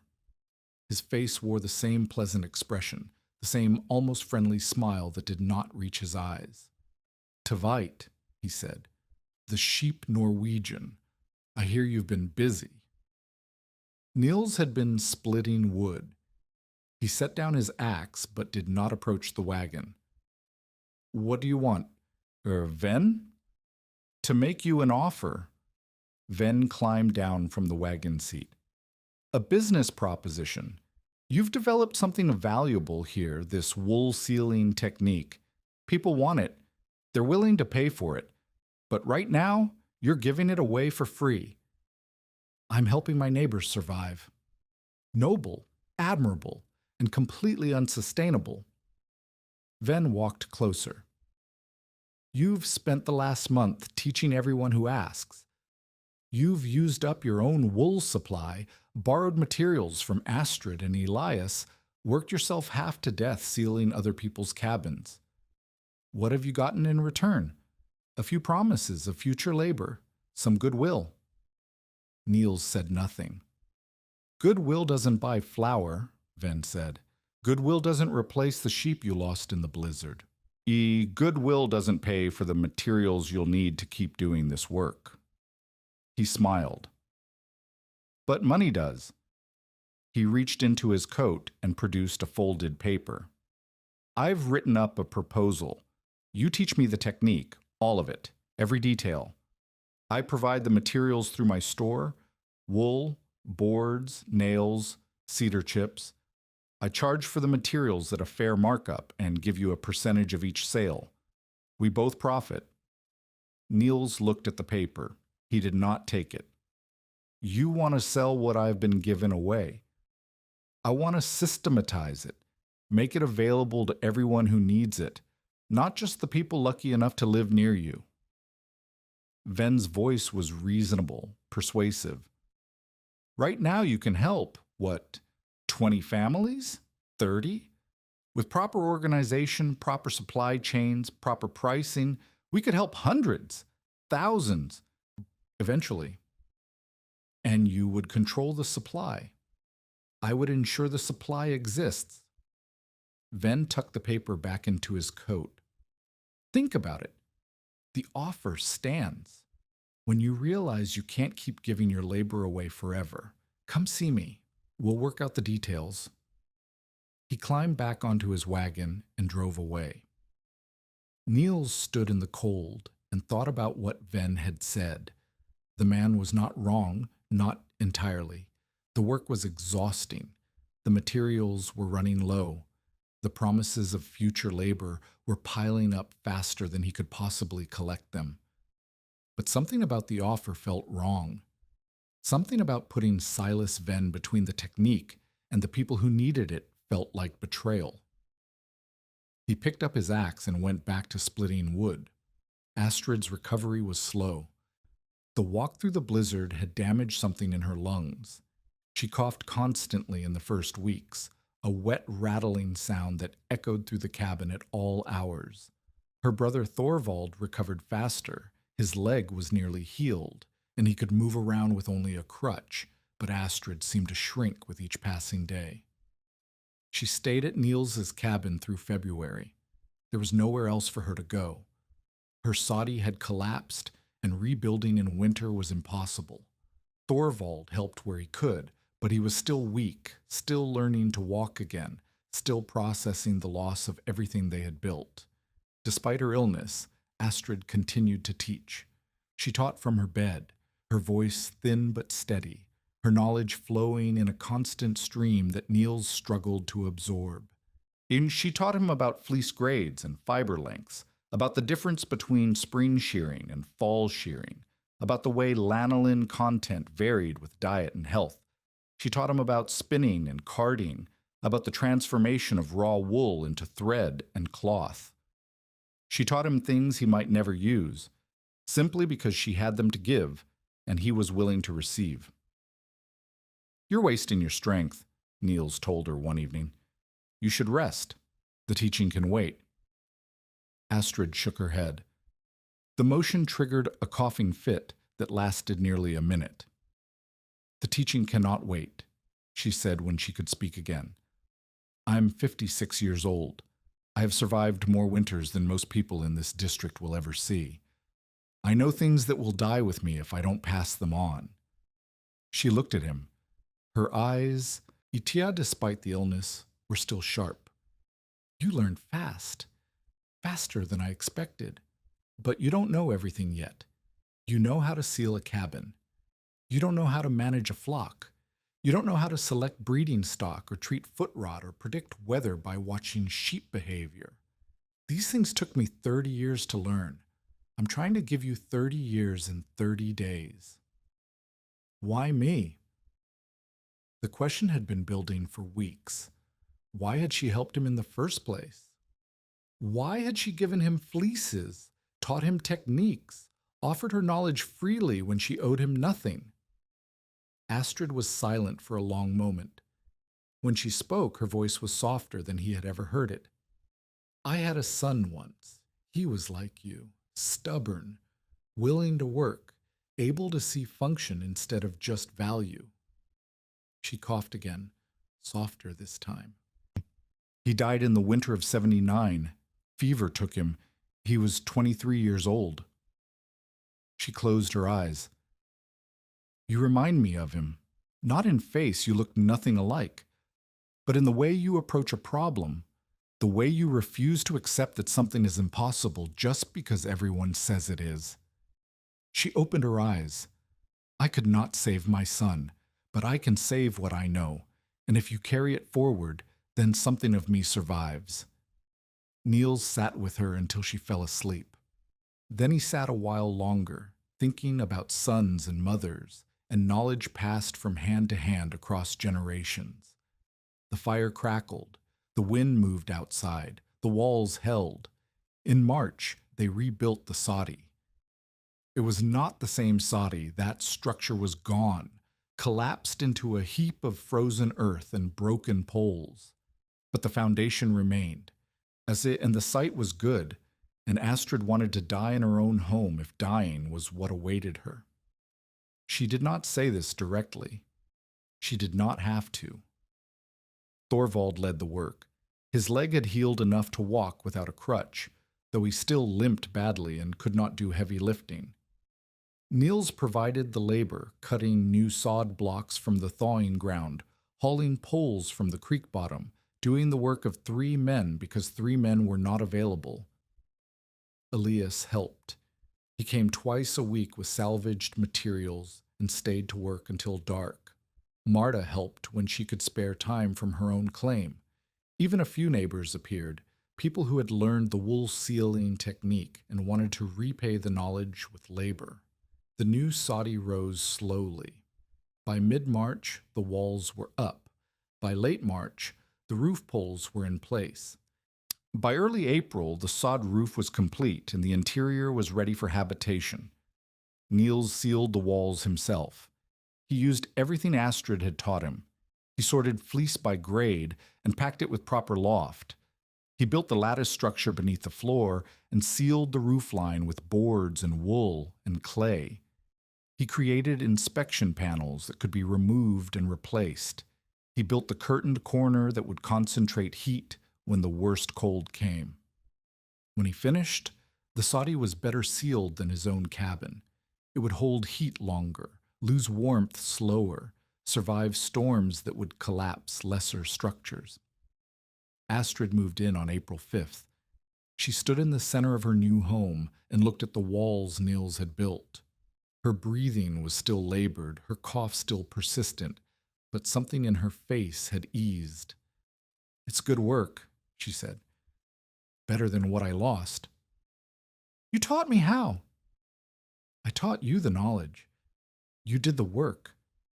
She reached out and pressed her palm against the nearest wall. "There's a difference." She turned to face him. Her eyes were bright despite her illness. "I won't survive another winter," she said. "Don't argue, I know my own body. This cough isn't getting better. By fall, I'll be too weak to feed myself." Niels started to speak. She held up her hand. "But I'll survive this spring, this summer, this autumn. I'll see my sheep lamb. I'll card one more season's wool. I'll watch the grass come up and the creek flow again." She smiled. "That's more than I expected when Thorvald and I walked through that blizzard." She sat down on the bunk Niels had built. The mattress was stuffed with clean straw. Arsha and the blankets were thick wool that Marta had contributed from her own stores. "Go home," Astrid said. "You have your own claim to tend. The spring work won't wait." Niels nodded. At the door, he paused. "Thank you," he said, "for everything." Astrid waved her hand dismissively, but her eyes were soft. "Pass it on," she said. "That's how you thank me. Pass it on." Spring came hard and fast. The snow melted in great sheets, flooding the creeks and turning the plains into a temporary sea of mud and standing water. The temperature swung wildly, freezing at night, warm enough for shirt sleeves by afternoon, back to freezing again before dark. Niels worked constantly. He had stock to tend, fences to repair, a root cellar to dig now that the ground was finally soft enough to yield to his mattock. His 4 surviving sheep lambed in late April, 7 lambs total, 6 of which survived their first week. His hens began laying again. His hog, which had somehow made it through winter, needed to be moved to the fallow garden plot to root and fertilize. And people kept coming. They came for advice on wool sealing. They came for help with specific problems, a gap they could not close, a section that kept getting damp, a door that would not seal properly. They came to offer payment, usually in labor or goods rather than cash. They came with questions about sheep, about wool quality, about techniques Niels had never used but which Astrid had mentioned in her endless teaching sessions. He helped when he could. He admitted ignorance when he could not help. He pointed people toward Astrid when their questions exceeded his knowledge. But increasingly, people did not need Astrid. The technique was spreading on its own now, passing from person to person, cabin to cabin, claim to claim. Marta's notebook had been copied 3 times. Elias had trained 4 families himself. Even Silas Venn, grudgingly, resentfully, had begun stocking wool and boards and cedar chips for customers who wanted to seal their own walls. The district was changing. The secondary crisis came in May. Niels learned about it from Thorvald, who rode to his cabin on a horse borrowed from Marta.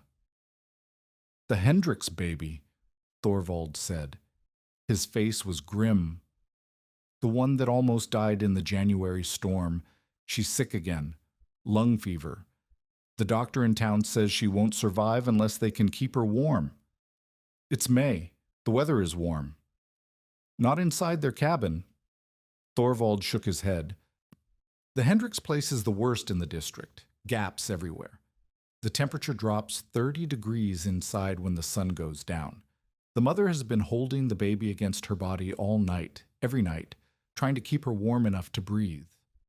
Niels thought about the Hendricks cabin. He had seen it once, back in October, before the blizzard. It was worse than his own place had been, larger, more poorly built, with walls that seemed more gap than log. "They tried to seal it in February," Thorvald continued. "Elias helped them, but they ran out of materials before they finished half the north wall. Venn wanted cash for more supplies, and they didn't have it." "How much do they need?"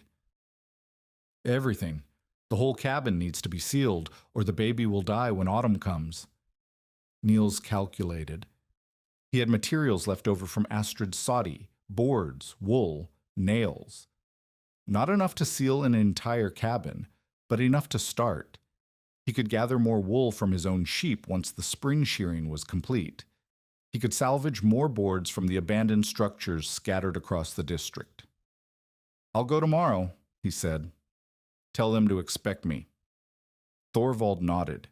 He looked relieved, but also worried. "The father," he said.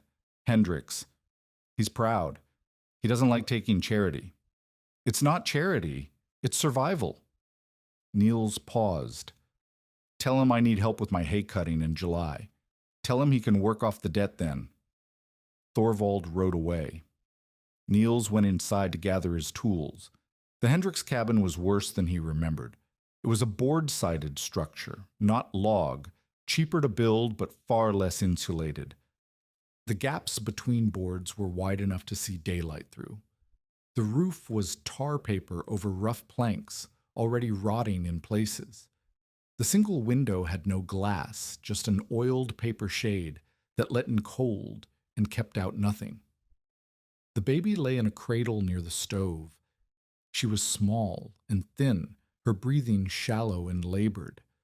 Her mother, a woman named Sarah who looked older than her 25 years, sat beside her, not sleeping, not eating, just watching. The father, Thomas Hendricks, met Niels at the door. "I don't need charity," he said. His voice was tight, defensive. "Whatever you're selling, I can't pay for it." "I'm not selling anything." Niels pushed past him into the cabin. He walked the interior, testing walls with his palm, noting gaps, calculating materials. "Your daughter is dying. I can help. Yes, you can pay me back in July." "I don't take." "You'll take this." Niels turned to face him. "Your pride isn't worth more than your daughter's life." Hendricks's face went red. For a moment, Niels thought the man might hit him. Then Sarah spoke from beside the cradle. "Thomas." Her voice was exhausted, barely audible. "Let him help. Please." Hendricks looked at his wife. He looked at the baby. He looked at Niels. "What do you need?" he asked. The Hendricks cabin took 2 weeks. Niels worked from dawn until dark, sealing gaps, packing wool, building the board-over-wool system that had saved his own life 5 months earlier. Hendricks worked beside him when he could, learning the technique, asking questions, gradually losing his defensive pride as he began to understand what Niels was actually doing. The baby improved. It was gradual at first, a slight easing of her breathing, a bit more color in her cheeks. Then, as the cabin sealed and the interior temperature stabilized, the improvement accelerated. By the end of the first week, she was taking food again. By the end of the second week, she was crying. Good, strong, healthy crying that echoed off the newly sealed walls. Sarah wept when she heard it. I didn't think. She could not finish the sentence. I didn't think she would. Niels looked away. He did not know what to say to gratitude this raw. The technique works, he said finally. That's all. The technique works. He finished the last section of wall that afternoon. He tested every seam, every gap, every joint. The cabin was not beautiful. It was even uglier than his own. A patchwork of salvaged boards and packed wool, but it held. It would hold through summer and autumn and winter. It would keep the baby alive. Hendricks walked him out to where his horse was tied. July, Hendricks said. The hay cutting. I'll be there. I know. And after? Hendricks paused. After that, if you need anything at all, you come to me. Niels mounted his horse. Pass the technique on. That's how you pay me. When someone else needs help, help them. He rode away before Hendricks could respond. Astrid died on June 3rd. Thorvald found her in the morning, still in her bed, her face peaceful. The cough had finally stopped. Her hands were folded across her chest as if she had arranged herself before sleep took her. She had left a note. Niels did not know she could write, but the handwriting was clear and steady, the words carefully chosen. To Niels Tveit, the sheep are yours, all 32 head. The spinning equipment goes to Marta Kroll, who will use it better than anyone. The soddy goes to Thorvald until he decides to leave, then to whoever needs it most. You have everything I could teach you. Use it. There is no debt to repay. There was never any debt. You were the son I lost, returned to me for one season. That was payment enough. Pass it on. They buried her on the ridge above the creek, in sight of the soddy Niels had built for her. The grave faced east, toward the sunrise, toward Norway, toward the country she had left 40 years ago and never seen again. Niels did not speak at the burial. He did not know what to say. He simply stood with Thorvald and Marta and Elias and watched the earth close over the woman who had saved his life. That night, alone in his cabin, he sat before the fire and thought about everything she had taught him. The wool, the sheep, the patience required to work with animals and weather, and the slow rhythms of the plains, the willingness to give knowledge freely, expecting nothing in return except that it continue forward.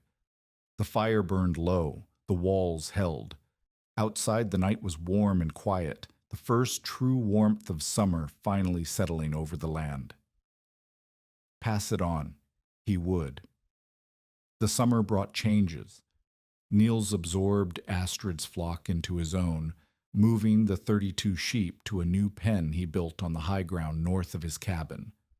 The work of managing 40 animals was more than twice the work of managing 7. There were fences to build, grazing areas to rotate, health problems to address, breeding decisions to make. Thorvald helped when he could. The older man had decided to stay at the soddy through the summer, partly out of grief and partly because he had nowhere else to go. His leg had healed as well as it ever would, leaving him with a permanent limp that slowed his work but did not stop it. Marta helped as well. She came by most days now, sometimes with Otto and Kirsty in tow, sometimes alone. She brought her notebook of techniques and her endless questions. She brought food from her garden and milk from her cow. She brought a presence that Niels had not realized he was missing until it appeared. They did not speak of it directly. The work was too constant, the demands too immediate, for conversations about feelings or futures. but something was growing between them, something that expressed itself in shared meals and side-by-side labor and quiet evenings on Niels's porch, watching the sun set over the plains. One evening in late July, after the hay was cut and stacked and the summer's hardest work was behind them, Marta spoke. "I've been thinking," she said, "about the winter, about what happens when the cold comes again." Niels waited. "My cabin is sealed now. Your cabin is sealed. Astrid's soddy is sealed. The Hendricks place is sealed. Half the district has learned the technique or is learning it." She paused. "But there are still families who haven't, families who don't know, families who will freeze this winter because no one taught them." "I've been thinking the same thing. Then we should do something about it." Marta turned to face him. Her expression was serious, determined.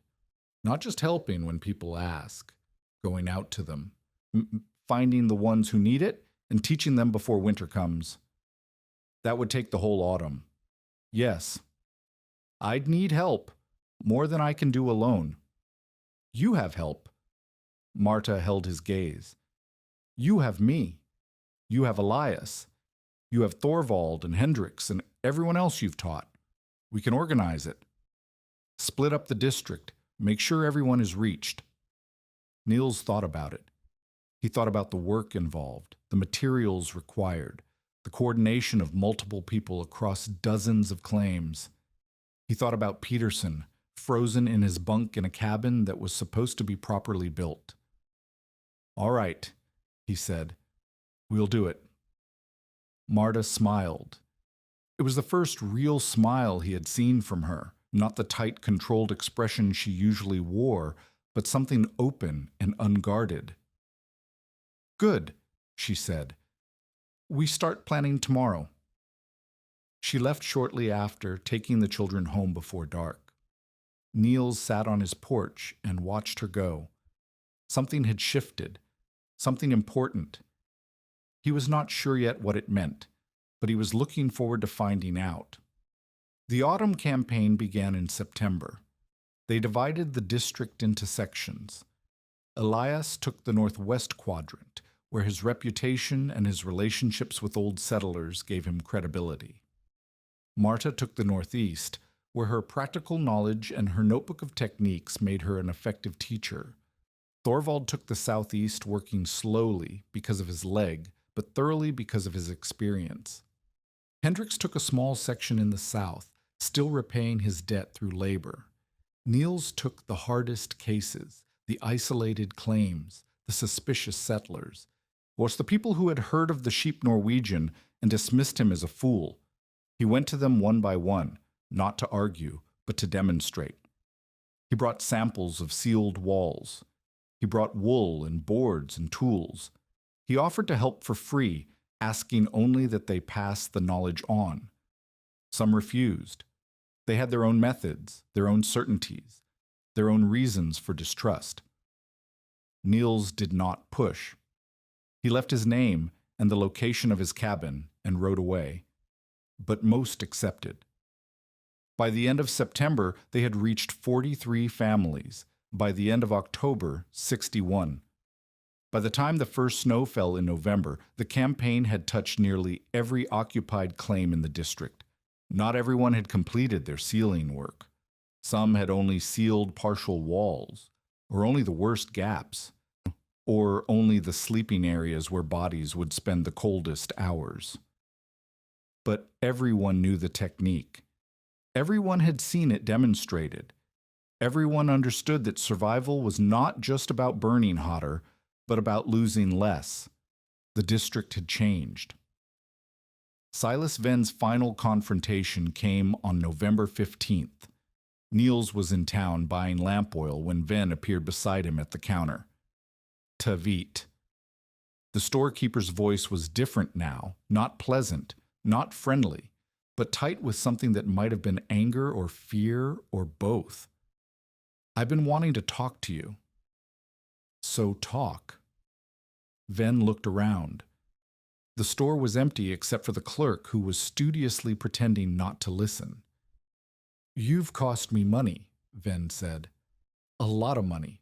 People aren't taking credit anymore. They're not buying supplies for emergency repairs. They're not coming to me when winter threatens because they've already prepared. Because of you."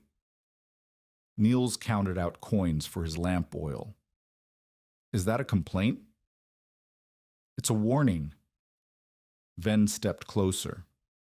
"I built something here, a system, a way of doing business that kept this district running, and you've disrupted it with your charity and your free teaching and your," he gestured vaguely, "whatever this is, community improvement, neighborly assistance, whatever you want to call it." "I call it survival," Niels said. "You should try it sometime." Ven's face reddened. "You think you're better than me? You think because you stuffed some wool in your walls and lived through one blizzard, you understand how this place works?" "I understand that Peterson died because no one taught him what I learned." Niels picked up his lamp oil and turned to face Ven directly. "I understand that the Hendricks baby almost died because you wanted cash for materials her parents couldn't afford.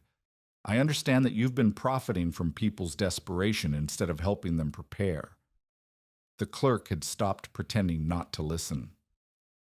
"I'm not trying to put you out of business," Niels continued. "People still need supplies. They still need someone to stock goods and extend credit when times are hard. But they don't need to die so you can profit. They don't need to lose their homes so you can buy their relinquishments cheap." Ven said nothing. "Stock the materials people need, charge fair prices. Help when you can." Niels moved toward the door. "That's not charity. That's being part of a community." He left before Ven could respond. The winter of 1888 to 1889 was hard. The temperature dropped to 40 below in February. Snow fell in heavy blankets that buried fences and blocked roads. The wind blew with the same screaming fury it had brought the previous January, but fewer people died. The sealed cabins held. The families who had learned the technique survived in structures that would have killed them a year earlier. The reduced volume sleeping areas that Astrid had taught Niels, that Niels had taught Marta, that Marta had taught dozens of others, they concentrated heat and kept bodies warm through nights that lasted forever. 3 people died that winter. All 3 were old. But all 3 lived on isolated claims. All 3 had refused help when it was offered. Their deaths were tragedies, but they were not failures of the technique. They were failures of pride, of isolation, of the same stubbornness that had always killed people on the plains. Everyone else survived. In March, as the worst cold began to ease, Niels stood on the ridge above Astrid's grave and looked out over the district.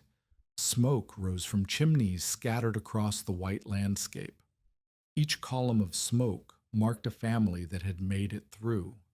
Each cabin represented people who had learned to lose less heat, to defend their warmth, to survive in ways their grandparents would not have recognized. Astrid had given him knowledge. He had passed it on. And the knowledge had spread like ripples in water, touching lives he had never met, saving people he would never know. Pass it on. He had.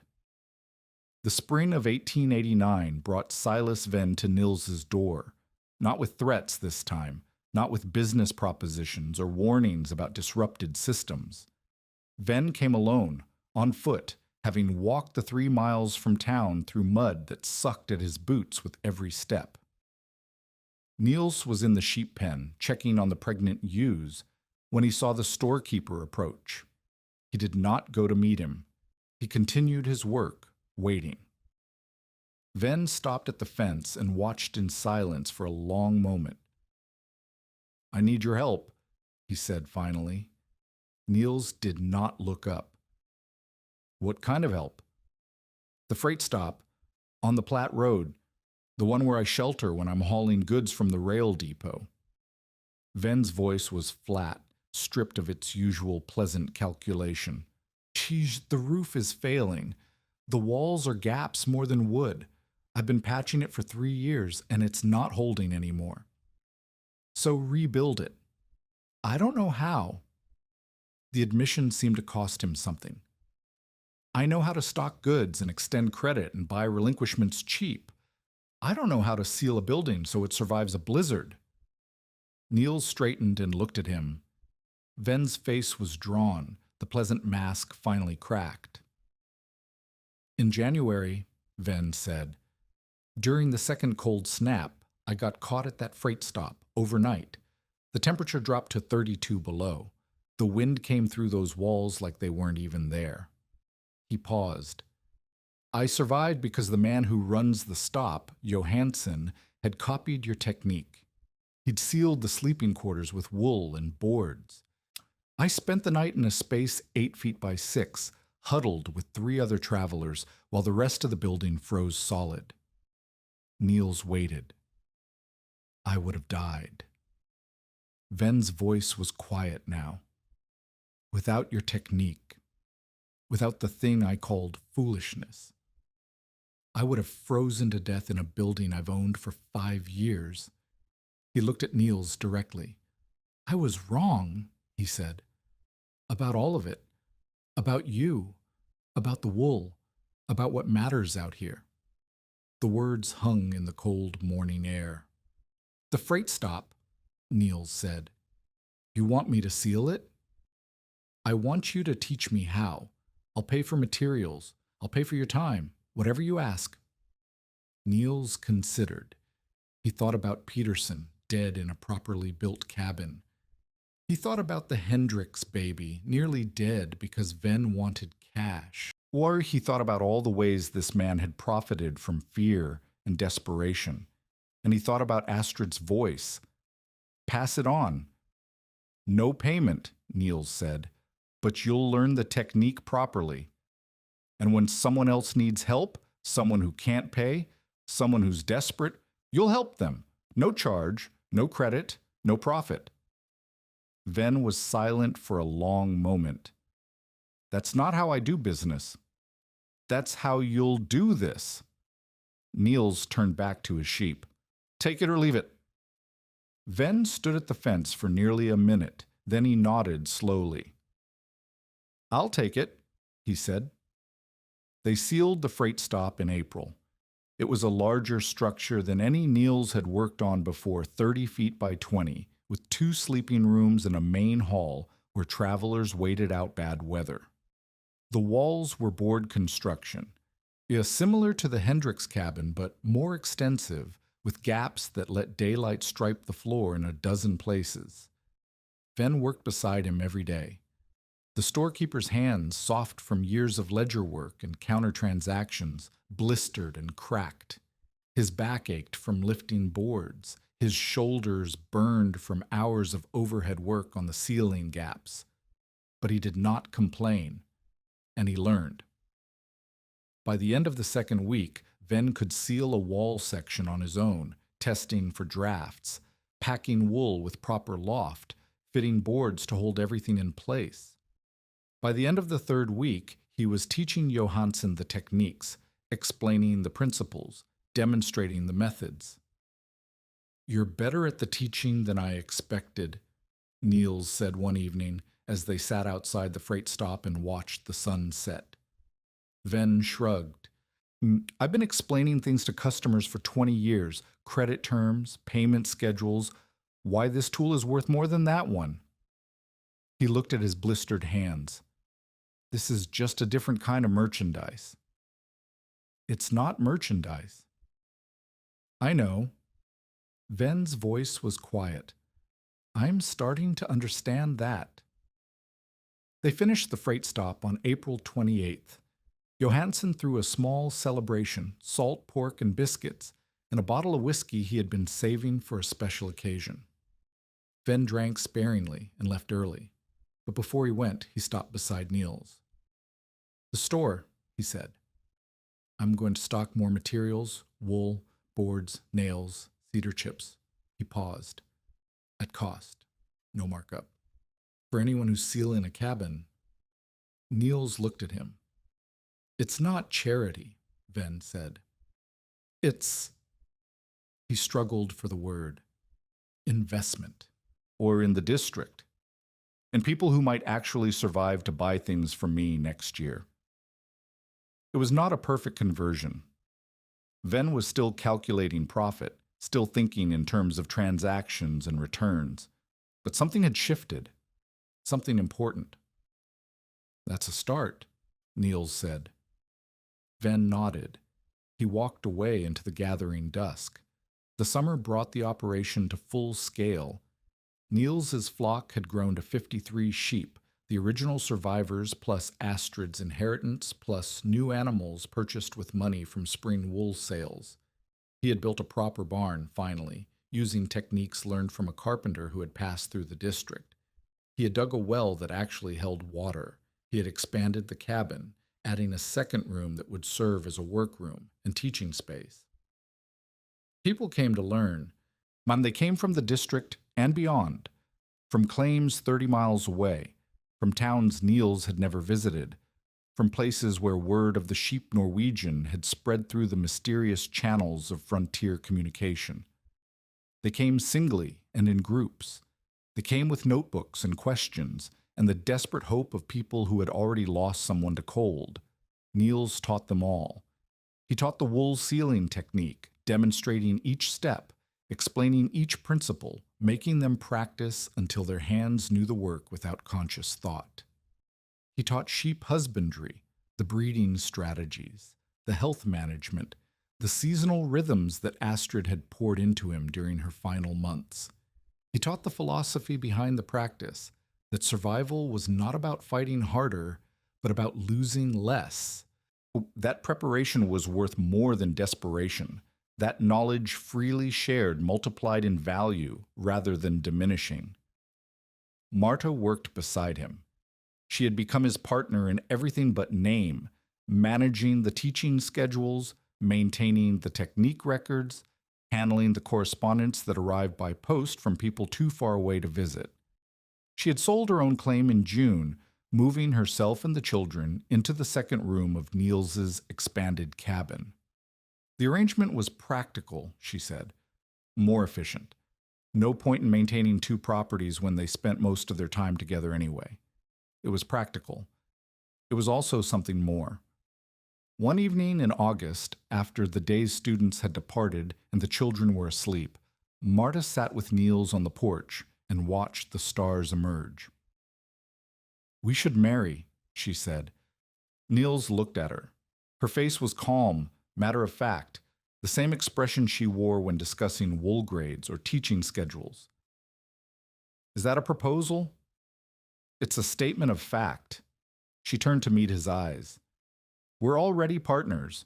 We're already raising my children together. We're already building something that neither of us could build alone. Marriage is just making it official." Niels thought about the past year. He thought about the woman who had called him a fool, then helped him anyway. The woman who had brought him a needle and linen strips because she believed in neat seams even when she did not believe in his method. The woman who had documented and improved and taught and organized until the technique spread across a district and beyond. "Yes," he said. Marta nodded. "Good. We'll do it in September, before the autumn teaching starts." She went inside without ceremony. Niels sat on the porch a while longer, watching the stars. He had come to this place with a trunk and a coat and $112. He had built a cabin that everyone said would kill him. He had stuffed wool in his walls because he had no other choice, and now he had a wife, a family, a flock, a purpose. The stars wheeled overhead, the same stars that had watched over this land for thousands of years. Niels sat beneath them and felt, for the first time since his arrival, like he belonged. The wedding was simple. A minister from town performed the ceremony in Niels's cabin, the same cabin that had sheltered 5 people through the worst blizzard in 8 years. The same cabin whose wool-packed walls had become a model for the entire district. Pa Elias Brome stood as witness. Thorvald attended with tears in his eyes, thinking perhaps of his sister who should have been there. Otto and Kirsty watched with the solemn attention of children who understood that something important was happening, even if they did not fully grasp what. Marta wore a dress she had sewn herself, using wool from Niels's sheep and patterns she had learned from her grandmother. Niels wore his good coat, the same coat he had arrived in, still too heavy for September weather, but the only formal clothing he owned. They exchanged vows. They signed papers. They became, in the eyes of law and community, a single family.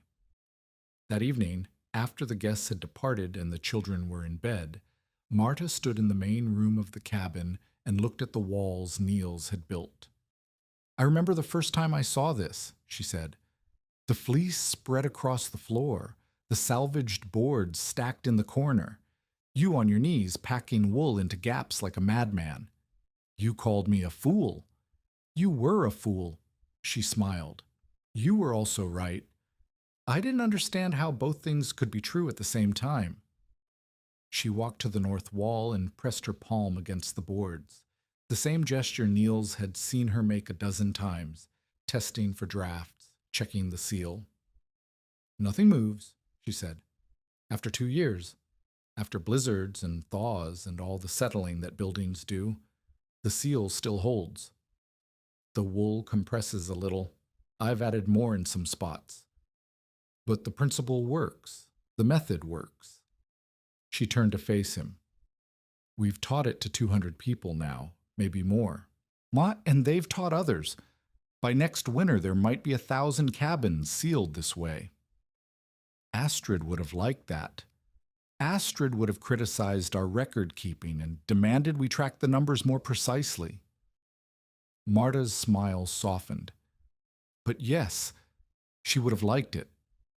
They stood together in the cabin that had saved them both, the ugly patchwork, wool-stuffed cabin that every sensible person had said would fail. It had not failed, and neither had they. The years accumulated like snow. In 1890, Niels and Marta welcomed a daughter, a small, fierce child they named Astrid, after the woman who had made everything possible. The following year brought a son, Thorvald, named for the man who had become like an uncle to the growing family. Elias Brome died in the winter of '92, peacefully. In a cabin, he had sealed himself, using the techniques he had once dismissed as foolishness. His final request was that Niels speak at his burial. Niels stood on a frozen hillside and said what he could, that Elias had been wrong about some things and right about others, that he had learned to change when changing was hard, that he had spent his last years helping instead of warning. The flock grew. By '95, Niels and Marta were running over 100 sheep across land they had expanded 3 times. The wool operation had become serious business, not just raw fleece for trade, but processed wool, carded, and sometimes spun, selling for prices that would have seemed impossible in the desperate early years. But the teaching continued. Every spring and summer brought new students. They came from across Nebraska, here from Kansas and the Dakotas, from territories Niels had only heard of. They learned the wool sealing technique and sheep management and the philosophy of losing less. They returned to their own claims and built structures that would survive winters their neighbors could not imagine. The sheep Norwegian had become a title rather than a mockery. Thorvald, Astrid's brother, died in '97, his leg having never fully healed, his body worn down by decades of plains life. He was buried beside his sister on the ridge above the creek.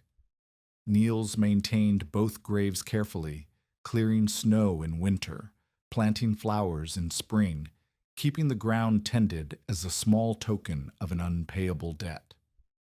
Otto grew into a young man who showed talent for sheep breeding, developing an eye for stock that exceeded even Niels's own. Kirsty became a teacher, traveling to distant claims to spread the technique to families who could not make the journey to learn. Both children married. Both stayed in the district. Both raised their own families within walking distance of the cabin where their lives had changed. Marta's notebook, copied and recopied until the original was worn to scraps, became a standard reference across the region. Families who had never met Niels or Marta taught from those notes, passing knowledge forward through chains of transmission that stretched for hundreds of miles. The district changed around them. The railroad came closer. The town grew. New settlers arrived with new techniques and new ideas, some of which improved on what Niels had built, some of which failed spectacularly. Through it all, the core principle held, survival was not about burning hotter, but about losing less. By 1900, Niels was 52 years old. His hair had gone gray. His hands, scarred from decades of work, could no longer grip tools the way they once had. But his mind was clear, and his knowledge was vast, and people still came to learn. One afternoon in late summer, a young man arrived at the cabin, a Norwegian immigrant fresh from a failed claim in Minnesota, looking for a new start. He had heard of the sheep Norwegian. He had heard there was knowledge to be gained here, techniques that could mean the difference between survival and death. Niels sat with him on the porch, in the same spot where he had sat with Marta 20 years before, and listened to his story. "I have nothing," the young man said. $20. A claim that no one else wants. A cabin that... He paused. "A cabin that breathes." Niels nodded slowly. "I had the same thing once," he said. "Come inside. I'll show you what to do." He led the young man into the cabin and began to teach. Silas Venn died in 1903, having transformed his store into something his younger self would not have recognized. The shelves stocked materials for cabin ceiling at cost. Credit terms had become flexible enough to help rather than trap. The account books showed a business that made less profit but served more people, a trade-off Venn had gradually come to accept. At his burial, his nephew spoke of a man who had learned to change. Niels attended but did not speak. There was nothing more to say. The final years were quiet. Niels and Marta lived in the expanded cabin, unsurrounded by children and grandchildren, watching the district they had helped shape continue to grow and change. The technique had spread so far that people no longer called it the wool sealing method or the sheep Norwegian system. It was simply how things were done. The knowledge had become invisible, absorbed into the fabric of Plains life. In 1908, Marta fell ill. The same wet cough that had taken Astrid settled into her lungs and would not leave. She spent her last months in the cabin she had helped build, surrounded by the walls she had tested 1,000 times, held by the warmth she had helped preserve. She died in December, quietly, with Niels holding her hand. He buried her on the ridge, beside Astrid and Thorvald and Elias, in the ground she had walked for 20 years. The grave faced east, toward the sunrise, or toward the future she had helped create. Niels lived 4 more years. He spent them teaching, as he had always done. He spoke to young settlers who knew nothing of the early days, who had no memory of Peterson frozen in his bunk or the Hendricks baby fighting for breath. He told them the stories. He showed them the techniques. He passed on everything he had ever learned, holding nothing back. In 1912, at the age of 64, he did not wake from sleep. They found him in his bunk, in the same cabin he had built 25 years before. The walls were still sealed. The wool, replaced many times over the decades, still held its loft. The structure he had created through desperation and stubbornness and borrowed knowledge had outlived him, as he had always known it would. He was buried on the ridge with the others, whilst his grave faced east. The cabin stood for another 30 years. By 1940, nearly 100 families in the district could trace their survival to knowledge that had begun with Niels Tveit. Some knew the history, and some did not. Some remembered the stories of the sheep Norwegian, and some had never heard them. But all of them lived in structures that held heat, that resisted wind, that turned winter from a death sentence into a season to be endured.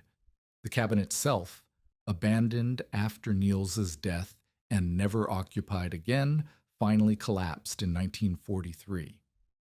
The roof poles gave way first, then the walls followed, tumbling into a heap of weathered logs and rotted boards.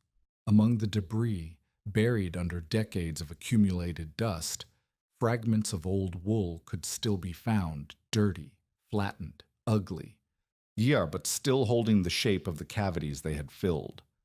Otto's grandson, clearing the site for new construction, found a piece of the original north wall still partially intact. He pulled back a loose board and saw the wool beneath, packed exactly as his great-grandfather had taught, lofted in the way that trapped air and held warmth. He kept a handful of the old fleece. He showed it to his children. He told them the story. On January 12, 1888, the temperature had dropped 40 degrees in 6 hours. The wind had risen to 50 miles an hour. The roads had vanished. The world had become white chaos. Elias Brome had stood outside a half-finished cabin and pronounced his verdict. Stuff fleece in those walls if you like, but when the real wind comes, it will soak, sag, and freeze you in your sleep. He had been wrong. On the night of that blizzard, Niels Tveit had fed the fire while 5 people huddled in a corner of a cabin that should not have survived. The wool had held. The seal had held. The walls had stopped breathing. In spring, when the snow melted and the survivors emerged to count their losses, they found Niels's cabin standing amid the white. Smoke rose from the chimney. The sheep pen, half buried, still held living animals. The ugly patchwork of boards and packed fleece, mocked by every sensible person in the district, had done what proper construction could not. And in the years that followed, Niels Tveit pulled back slats and showed visitors the old wool still packed in place. Dirty, flattened, ugly, still doing the job the town said it never could.